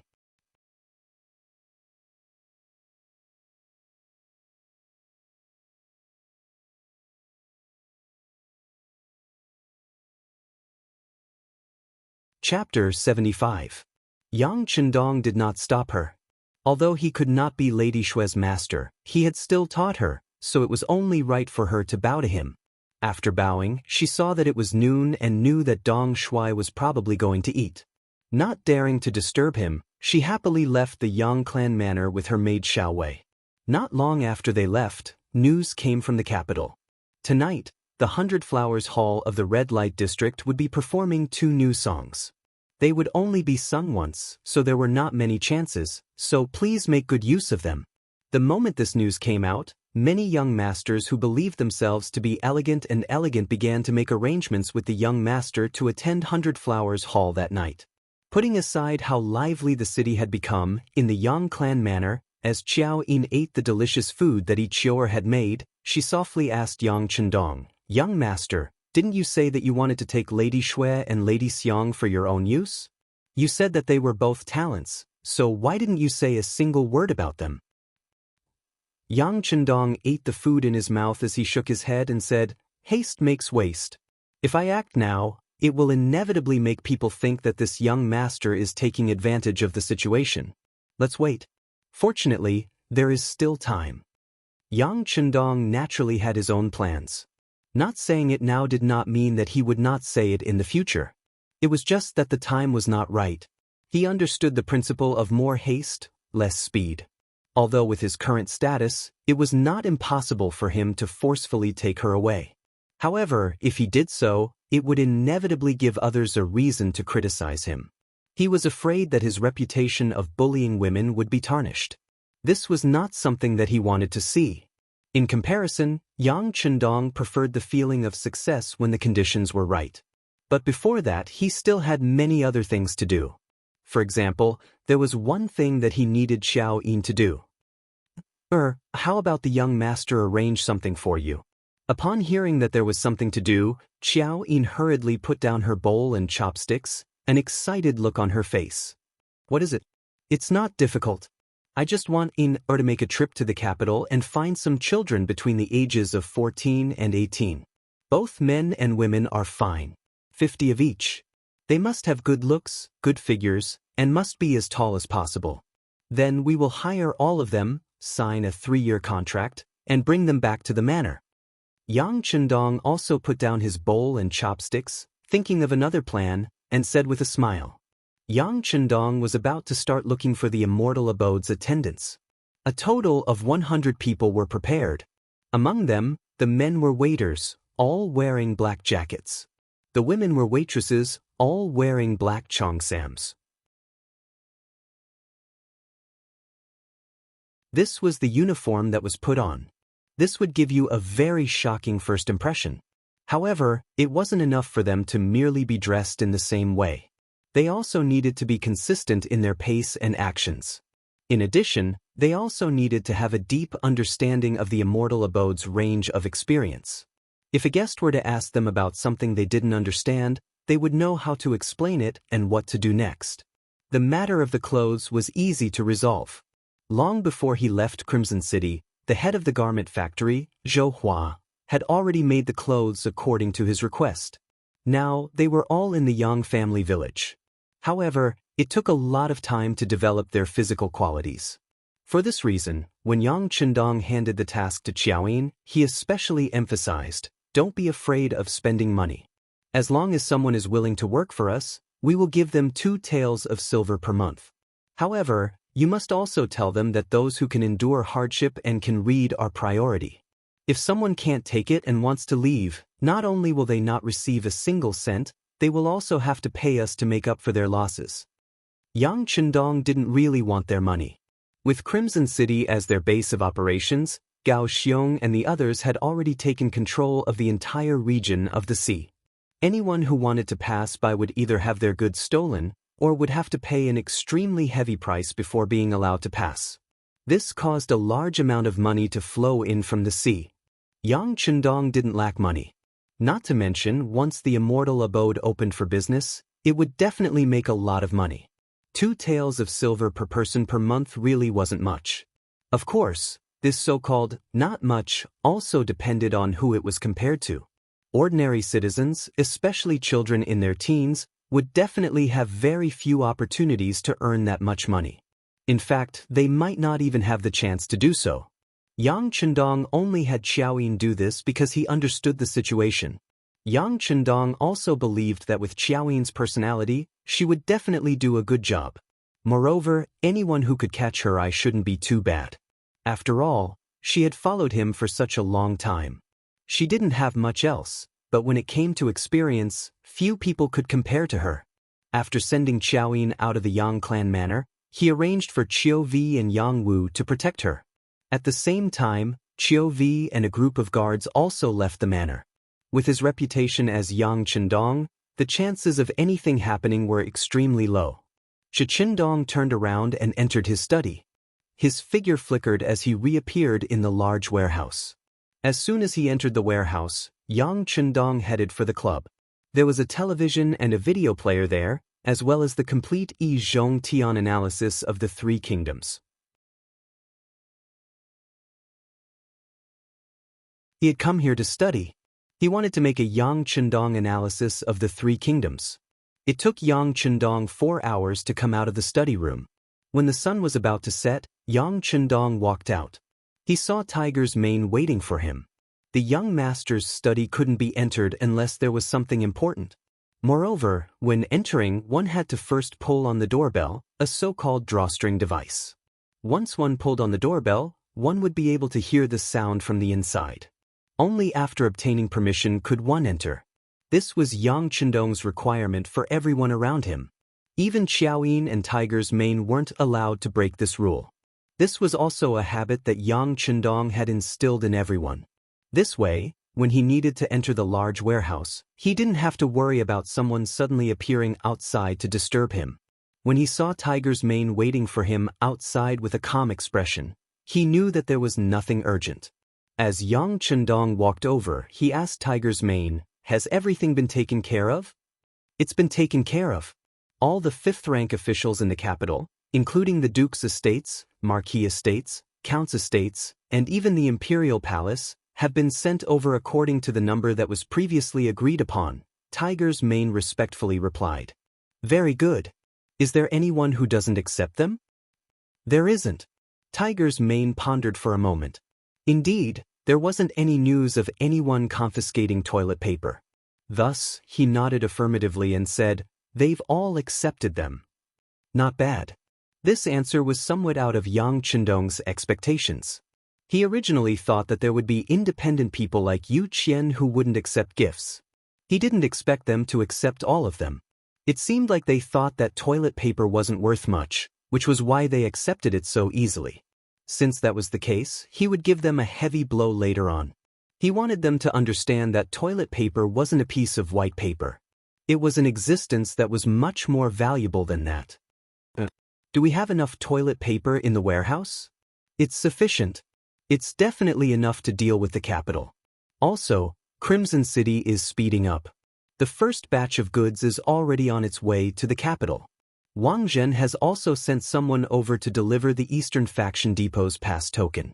It can guarantee that the goods will be able to pass through without any obstructions.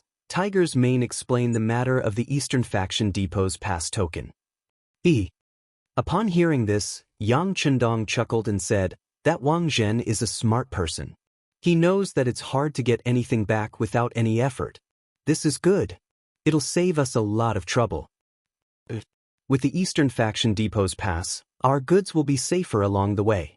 It will also save us a lot of trouble.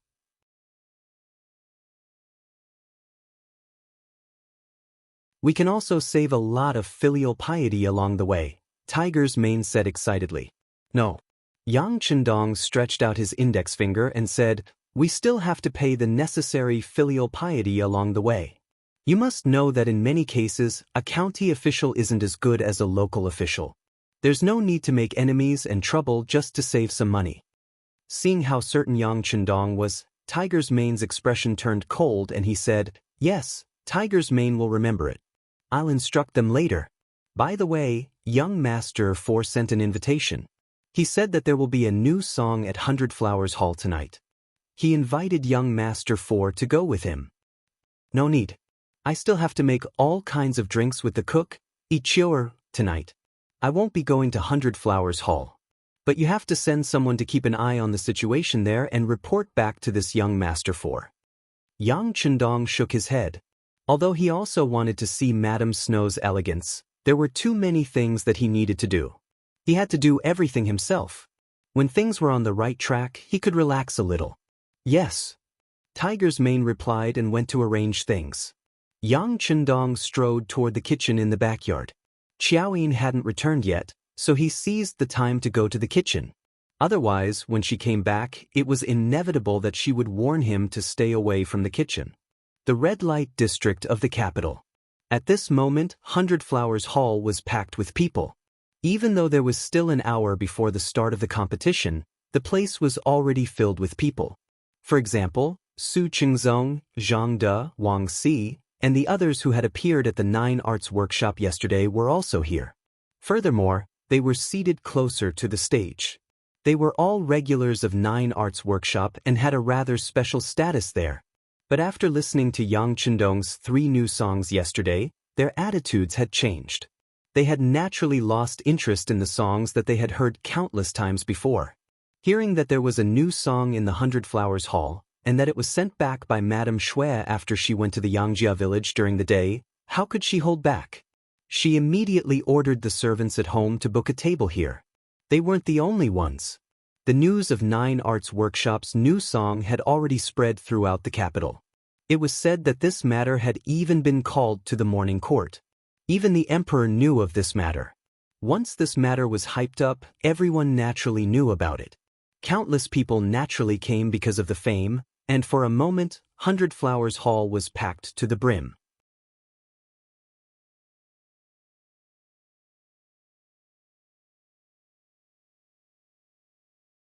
Chapter 76. Not only that, some round tables, which could only seat 4 or 5 people, were now filled with 7 or 8 people. Although it was a little crowded, it proved that there was a lively scene here. Mu Lily, the procuress, was a famous courtesan in the capital when she was young. Now she was in charge of the business of Baihua Hall. Although she was less than 30 years old, she was still very charming. When she saw the scene today, she couldn't stop smiling. Well, let's get busy. Don't neglect the guests. This is a good opportunity for our Baihua Hall to become famous. Mu Lily's eyes were almost narrowed into slits. She walked in the hall and greeted the guests warmly. She was afraid that she would be impolite and cause trouble because there were too many people. However, Mu Lily obviously thought too much. Today, everyone was here for the new song. At least, before they heard the new song, no one would casually cause trouble. This also made it so that although the number of people in the hall was several times more than usual, the order was not disrupted. After the performance, Madame Shui was still practicing. After all, she had only sung during the day. It was indeed a little hasty for her to perform at night. Moreover, there were so many guests today. What if she screwed up? What would she do? Wouldn't those nobles tear down 100 Flowers Hall? She had been on the stage many times, but she didn't know why she was so nervous today. She remembered that when she went on the stage for the first time, she was as nervous as she was now. Miss, you don't have to be so nervous. Although I have just learned this song, other than Dong Shui, no one else knows what the original song is like. On the other hand, Xiao Wei was thinking of ways to comfort her young miss. Xiao Wei's words made sense, but Madame Shui still shook her head stubbornly. No, I have to live up to Dong Shui's trust. By the way, Xiao Wei, is Dong Shui here tonight? Xiao Wei wanted to lie to her miss, who was full of expectation. However, she knew that she could not lie to her miss when she went on the stage. She shook her head reluctantly. Dong Shui didn't come. He didn't come? Obviously, Madame Shui was somewhat disappointed. Judging from the way Dong Shui looked at her during the day, he should still like her. At the very least, he admired her. If that was the case, why couldn't he come to 100 Flowers Hall today when he could go to Nine Arts Workshop yesterday? Seeing that her young miss was in low spirits, Xiao Wei was afraid that something bad would happen. She quickly added, I've sent someone to check. Dong Shui didn't go to Jiu Arts Workshop today. Perhaps this was the only good news. At least it proved that Yang Chendong was not biased. I see. Sure enough, Madame Snow's expression became much better after hearing that. As a woman in the entertainment field, perhaps her competitive nature was stronger.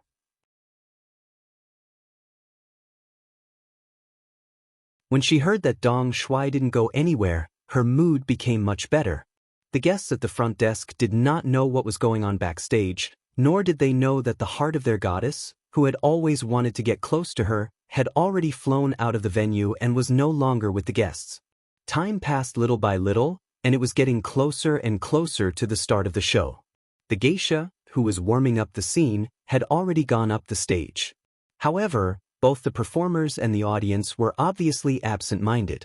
They were all waiting for the 2 new songs to come on the stage. Finally, Madame Snow, who was dressed in white, went up the stage accompanied by her maid, Xiao Wei, accompanied by a burst of enthusiastic applause. Of course, no one knew whether it was a farewell applause. Lady Xue's clothes were as white as snow, and her skin was white and tender. Her skin was as clean as a baby's. Coupled with her graceful figure, she received a wave of applause as soon as she stepped onto the stage. The applause went on for a long time until Madame Snow sat down on the guzheng. At that moment, the whole venue became very quiet. In the silence, under the eager eyes of the audience, the sound of the guzheng rang softly, accompanied by Madame Snow's pleasant monologue. A long time ago, there was a firearms camp. Song Laosan and his family lived next to it. They had nothing to do. The monologue was to let more people know the story so that they could understand the main idea of the song. It was also specially requested by Yang Chendong. At least, the monologue was still needed before the song became a hit. When people became familiar with the song, the monologue could be skipped at any time. The monologue made people's expressions change again and again. From the monologue, they seemed to have seen the tragic ending of the young couple who loved each other. In the corner of the hall, a handsome scholar with a white face was listening to the monologue with tears in his eyes. Beside her, there was a handsome attendant accompanying her. However, she seemed to have forgotten her role, which was to look after the young master. At this moment, her eyes were also filled with tears. She was like a dam that was about to burst, and the rain could pour down at any time. Little Qing, how do you think he came up with such a tragic story? Is Little Six really referring to himself? Did he really have such an unforgettable love when he was young? The seated young master gently wiped away the tears that were about to flow out and asked the attendant standing beside him. Little master, I don't know. The attendant shook her head and said in a choked voice. In the hall, many people were moved and affected by the story, but none of them shed tears like the two girls. The situation here was naturally noticed by the diners at the surrounding tables. Some people naturally looked over. Lower your head. Noticing that some people were looking at her table, the young master quickly lowered her head, and so did the attendant who accompanied her. The two girls reacted quickly. In addition, the place was a little remote and the light was dim, so the others could not see what was going on. Then they all turned back to the stage. Sensing that other people were not looking at them, the master and the attendant looked up and made faces at each other. It was also at this moment that their mischievous nature was revealed. If Lord Hu Zhangning was here, he would definitely be shocked to discover that these two so-called young masters and errand boys were actually his precious daughter, Hu Yan, and her personal maid, Xiao Qing. They came here naturally because they heard that Baihua Hall was going to sing a new song at night. They also knew that Madame Xue had just returned from Yangjia village during the day, which made them even more curious. After some discussion, they decided to come here in person to see what Madame Xue looked like. Let's see if this new song is really as good as the rumors outside say, that it can really make people unforgettable, and has the effect of making people feel relaxed and happy.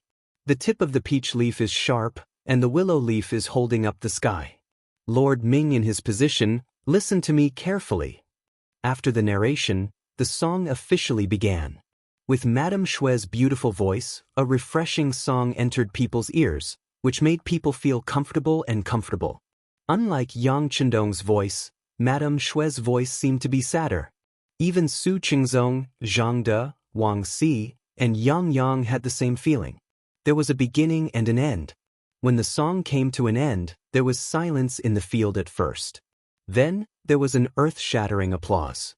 It seemed to form a heat wave, which was about to melt Madame Xue on the platform. Thank you.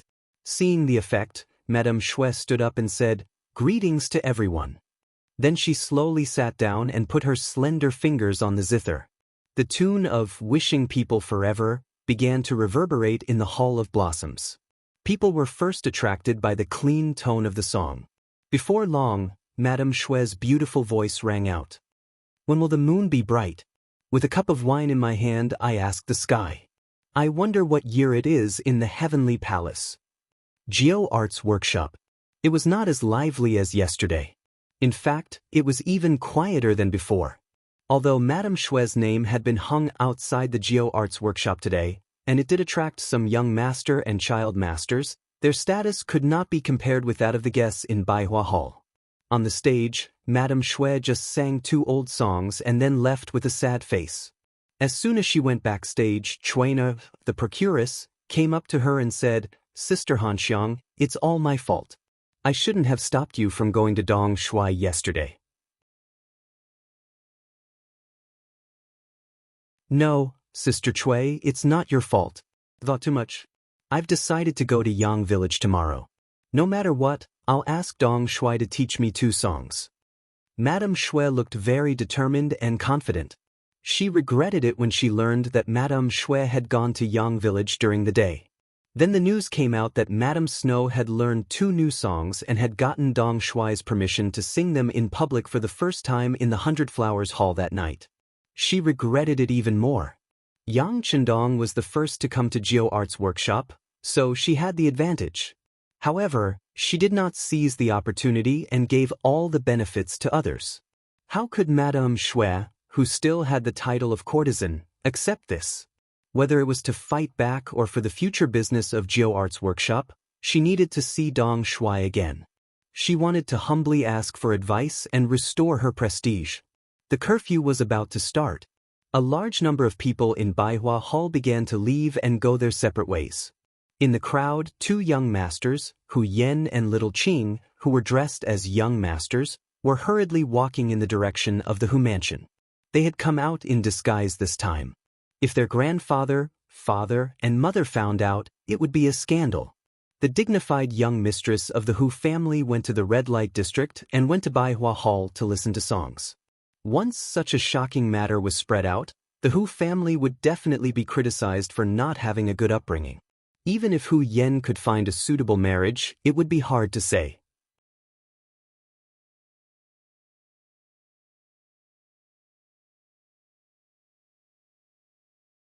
Chapter 77. The 2 of them ran all the way before the curfew. When they arrived at the small alley in front of the back door of the Hu estate, Hu Yen supported herself against the wall and panted as she spoke to her maidservant Xiao Qing, who also looked as if she had fallen apart.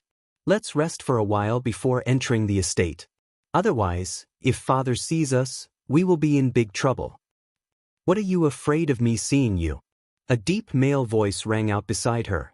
It wasn't loud, but it sounded like a clap of thunder in Hu Yan's ears. Goes. As soon as she heard someone else's voice, the servant girl Xiao Qing screamed instinctively and then hid behind Miss Hu Yen. "Xiao Qing, what are you doing?" "I can't tell. That's my father's voice." However, Hu Yen was still able to keep her composure. This was mainly because she had heard that voice for so many years and was already very familiar with it. Hu Yen grabbed the panicked Xiao Qing and lowered her head as if she had done something wrong. "Father, I'm just bored at home, so I went out for a stroll." "Stroll? Gao Xing, you tell me?" His voice suddenly became more severe, and 2 figures flashed out of the alley. It was Hu Zhangning and one of his subordinates, Gao Xing, one of the 2 people who had been taught a lesson by Beta Persei in the Jian Estate's Yang family mansion. "Sir." In the afternoon, Xiao Qing found Lieutenant Sun Chuang, the other person who had been beaten by Beta Persei, and asked him to book a table at 100 Flowers Hall. Enough. Without waiting for Gao Sheng to continue, Hu Yen had already interrupted him. Since her father had even investigated this, there was no point in explaining anything. "Father, I was just curious about what the 2 new songs were like, so you dared to go to 100 Flowers Hall? Do you know what kind of place that is? Do you know what will happen if your identity is exposed, or if you meet a lecher? Do you know?" Hu Zhangning was obviously very angry, and scolded Hu Yen for a long time in one breath. In the end, Hu Zhangning, who had been criticizing Hu Yen for a long time, made the final decision. Hu Yen did not abide by the rules. She will be grounded for a month. Maid Xiaoqing didn't do what a maid should do. She didn't take good care of her master. She was punished with half a year's salary and 2 beatings. Gao Sheng sent someone to carry out the punishment. Lieutenant Sun Chuang is reckless. His salary will be deducted for half a year, and he will also be punished with 10 planks. Hu Zhangning angrily turned around and left, leaving behind Hu Yen with an incredulous look on her face. "Father, you can punish me however you want, but don't hit Xiaoqing. It's too painful to hit her with 2 strokes of the paddle." Ignoring his daughter, Hu Zhangning walked faster and faster, as if he would change his mind if he slowed down a little. Unable to call out to her father, Hu Yen had no choice but to look at Gao Xing for help. "Lieutenant Gao, can you write down little Qing's 2 paddles first? I will go and plead with my father, okay?" "No, we have to carry out milord's orders." Gao Xing shook his head. This time, Hu Zhangning was truly angry. Even Lieutenant Sun Chuang had to be punished with 10 planks. If he dared to disobey orders and not hit Xiaoqing, then he would be the one to be hit. Yang Chendong didn't know that Hu Yen had disguised herself as a man and gone to the 100 Flowers Hall to listen to a new song, only to be caught red-handed by Lord Hu Zhangning and put under house arrest. He was currently in the kitchen with Yi Qiuwa, experimenting with various drinks in preparation for the opening of the immortal abode. What he didn't know was that on this very night, Gao Xiong's naval and land forces launched a joint operation to seize Flag Mountain. In the early years of the Ming Dynasty, the old prince of Zhongshan, Shang Baji, conquered Shannan. Together with Shanbei and Zhongshan, they formed the unified Ryukyu Kingdom, the first Shang dynasty. This was also the golden age of the Ryukyu Kingdom. Its commerce was highly developed, and it traded with the Ming Dynasty, Korea, Southeast Asia, and Japan. However, all of this had just begun when it was forced to stop because of Yang Chendong. Gao Xiong led a powerful navy to harass and surround the Ryukyu Islands. This caused the Ryukyu Kingdom to suffer great losses. Its maritime trade was hindered, and it became a closed country. Chichen City was occupied, and the sea routes were sealed. This caused the 6th-generation king to die of anger, and the successor was the 7th-generation king, Shangde, who was still underage. Shangde was only 12 years old. Because of his father's early death, he took over the throne. However, even though he was the king of a territory, he still couldn't change the current situation of the Ryukyu Islands. He had sent out ships to break out of the encirclement and inform the outside world of the situation. However, without exception, all of the ships he sent were sunk as soon as they left the harbor. It had to be said that the Ryukyu Kingdom was also plagued with misfortune. It had only been less than 20 years since the first prince of Zhongshan, Baji, had taken over, and several kings had died. They had either died of illness or met with mishaps while out at sea. Now, all of the burden had fallen on the young Shangde's shoulders. How could he not be worried? After trying all sorts of methods, he finally decided to stay put and wait for reinforcements. Perhaps after a while, someone would discover that something was wrong with the Ryukyu Islands, and they would send people to investigate. Shangde still held onto a sliver of hope, but Gao Xiong couldn't wait any longer. Before Yang Chendong left Chichen City, he had told him that once the population was sufficient, he had to think about expansion. The first thing he had to do was to take over the entire Ryukyu Kingdom and occupy the entire island. Now, every few days, there would be ships going back and forth between the Black Dock and Chichen City. The people on those ships were all Han people of the Great Ming Dynasty. They had all been secretly obtained by Lung Song during Deng Maoqi's uprising. Lung Song completely obeyed Yang Chendong's orders. He plundered everyone he saw and robbed everything he saw. Chichen City, which originally had a low population base, began to rapidly expand. Although he didn't see any danger yet, Gao Xiong still remembered what the 6th young master had said: if a man doesn't think far ahead, he will definitely have immediate worries. For this reason, he decided to attack Chishan, which was the closest to Chichen City, in the southwest. Based on the principle of obtaining the greatest victory with the least casualties, Gao Xiong made a detailed pre-battle plan before he made his move. He gathered the 1st Company Commander 1st Lieutenant Xiao Feng and 3rd Company 1st Lieutenant Chang Tingshan at home and came up with a plan to attack Chishan from both inside and outside. At the beginning of the 9th month of the 13th year of the Great Ming Dynasty, when Yang Chendong had just arrived in the capital and was still stirring up trouble, Gao Xiong started his operation. That night, the wind was strong. Especially for an island like Ryukyu, The wind was even stronger at night. The flag on the city wall of Chishan swayed vigorously and the flagpole seemed as though it would break at any moment. On such a night, it was rare for anyone to come out. It was the same even on the city wall. The few soldiers of the Shang dynasty who were in charge of night duty had already hidden in a small hut to rest. In the small hut, 20 soldiers were all squeezed together. This made Captain Li Luan unhappy. If everyone is here to rest, who will be guarding the city wall?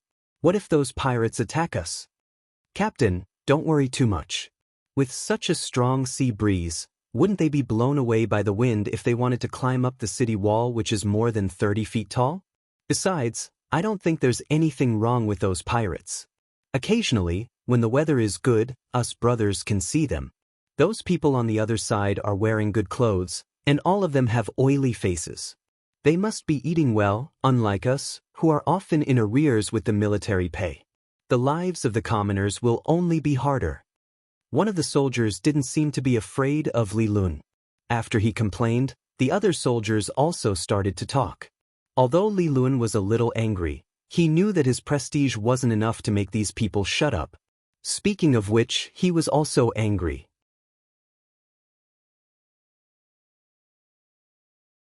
His wife and children didn't even have enough to eat, which made him, the captain, extremely dispirited. While everyone was sighing and complaining about how they were born in the wrong time, they didn't know that in such a strong sea breeze, Lung Feng had already used the triangular anchor and other equipment to climb up the city wall, which was more than 30 feet tall. Such a city wall might seem very tall to others, but to the members of Lung Feng who often had to climb it, it was just child's play. In less than half an incense's time, a row of 30 vanguard members had all arrived at the top of the city wall. The wind is so strong. Use your guns. Company Commander Xiao Feng, who followed the first batch of members up the city wall, decisively ordered the soldiers to put away their crossbows and switch to their Type 95 submachine guns when he heard the whistling wind. The 30 people's movements were uniform. In just a few seconds, they held their guns in their hands and performed a pre-battle inspection. When the first person raised his right thumb to indicate that the inspection was complete, the other 29 people did the same thing. Everything was done silently and swiftly. It was obvious that this wasn't the first time such a drill was conducted. Xiao Feng observed the performance of the Lung Feng soldiers. He nodded slightly and made a gesture to disperse and surround them. The 30 soldiers immediately moved forward in a fan formation. During this period of time, no one made a single sound. In the dark night, they were like ghosts that appeared and disappeared unpredictably, approaching the small hut on the city tower that could be used as a residence. In the small house, the soldiers were still complaining. As the captain, Li Luan had long shut his mouth and narrowed his eyes. If he had the time to argue, he might as well take a rest. This way, he could eat less tomorrow morning and bring more food back for his children. Sigh, I really don't know when these days will end. Thinking about the current situation, Li Luan, who was sighing in his heart, suddenly heard a sound from the door. Then he stood up with a jolt. He knew that the 20 soldiers in his squad were all in the small house. The only ones who could appear here at this time were either his superior had come to check on them or the enemy had ambushed them.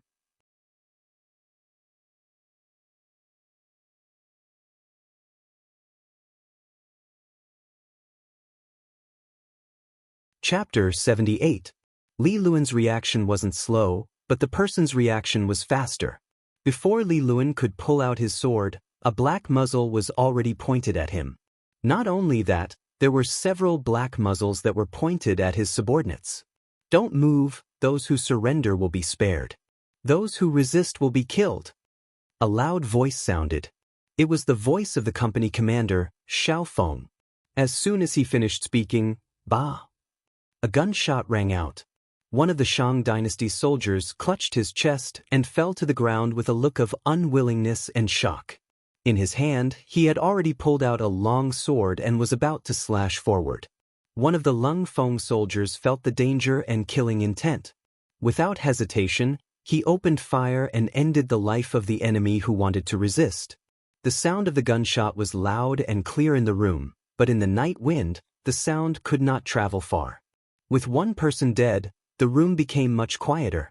Then the captain, Li Lun, felt that his life was being threatened. He didn't want any of his brothers to die here, so he shouted anxiously, "Listen to me, don't move. Take out your weapons and throw them on the ground. I think that since these people said that they would be spared if they surrendered, they should be true to their words. That's right, we will keep our promise. The prerequisite is that you guys have to listen to us too. If you guys have any ulterior motives, you will end up like that person." Xiao Feng looked at Li Luan's performance and nodded his head in satisfaction. However, in order to not cause any more problems, he couldn't help but threaten him.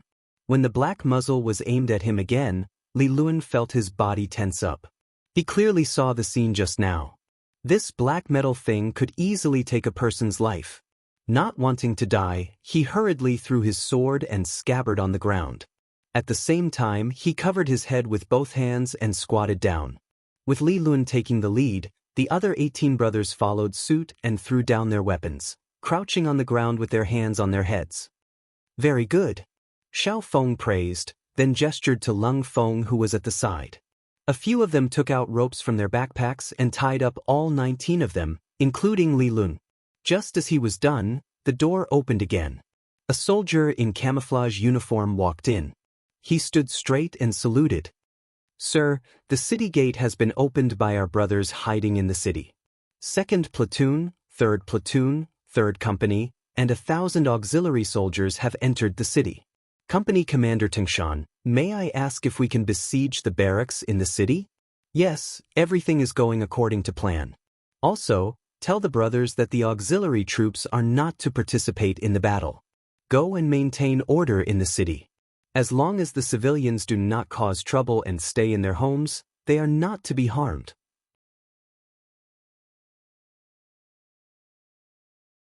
"Most of the people in the city are Han," Xiao Feng replied with a military salute. The soldier who responded with a military salute turned around to pass down the order.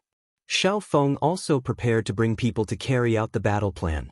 At this moment, Li Luan, who was squatting on the ground, spoke. "Sir, are you the pirates on the other side? What?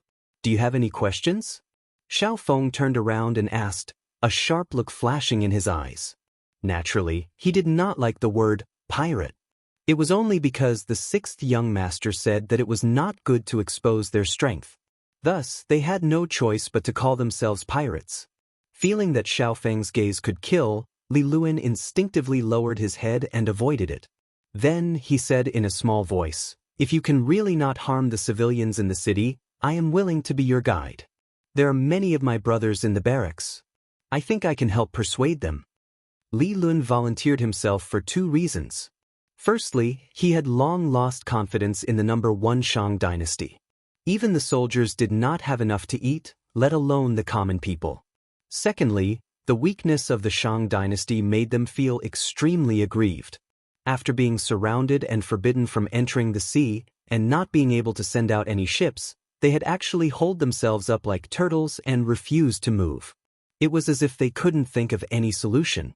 Instead, they had placed all their hopes on the outside, praying that others would discover their tragic situation and that someone would come to their rescue. This was completely a lucky move. It was no different from spending 2 yuan and waiting for 5 million. The possibility of them being rescued was close to 0. Thirdly, he had just witnessed Lung Feng's prowess. With 1 shot, one of his subordinates was killed. This should be the gun that Deming was talking about. However, from the looks of it, it seemed to be even more powerful than the gun in the legends.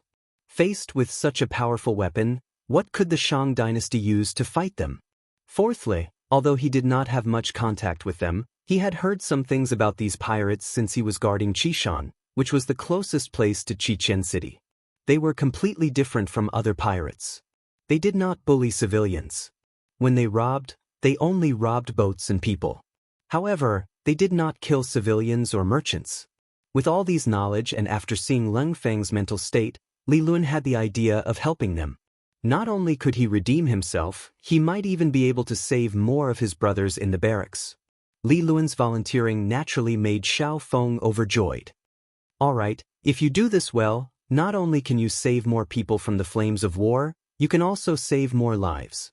You can also be considered to have performed a meritorious deed. How about this? Untie him and bring him along with us.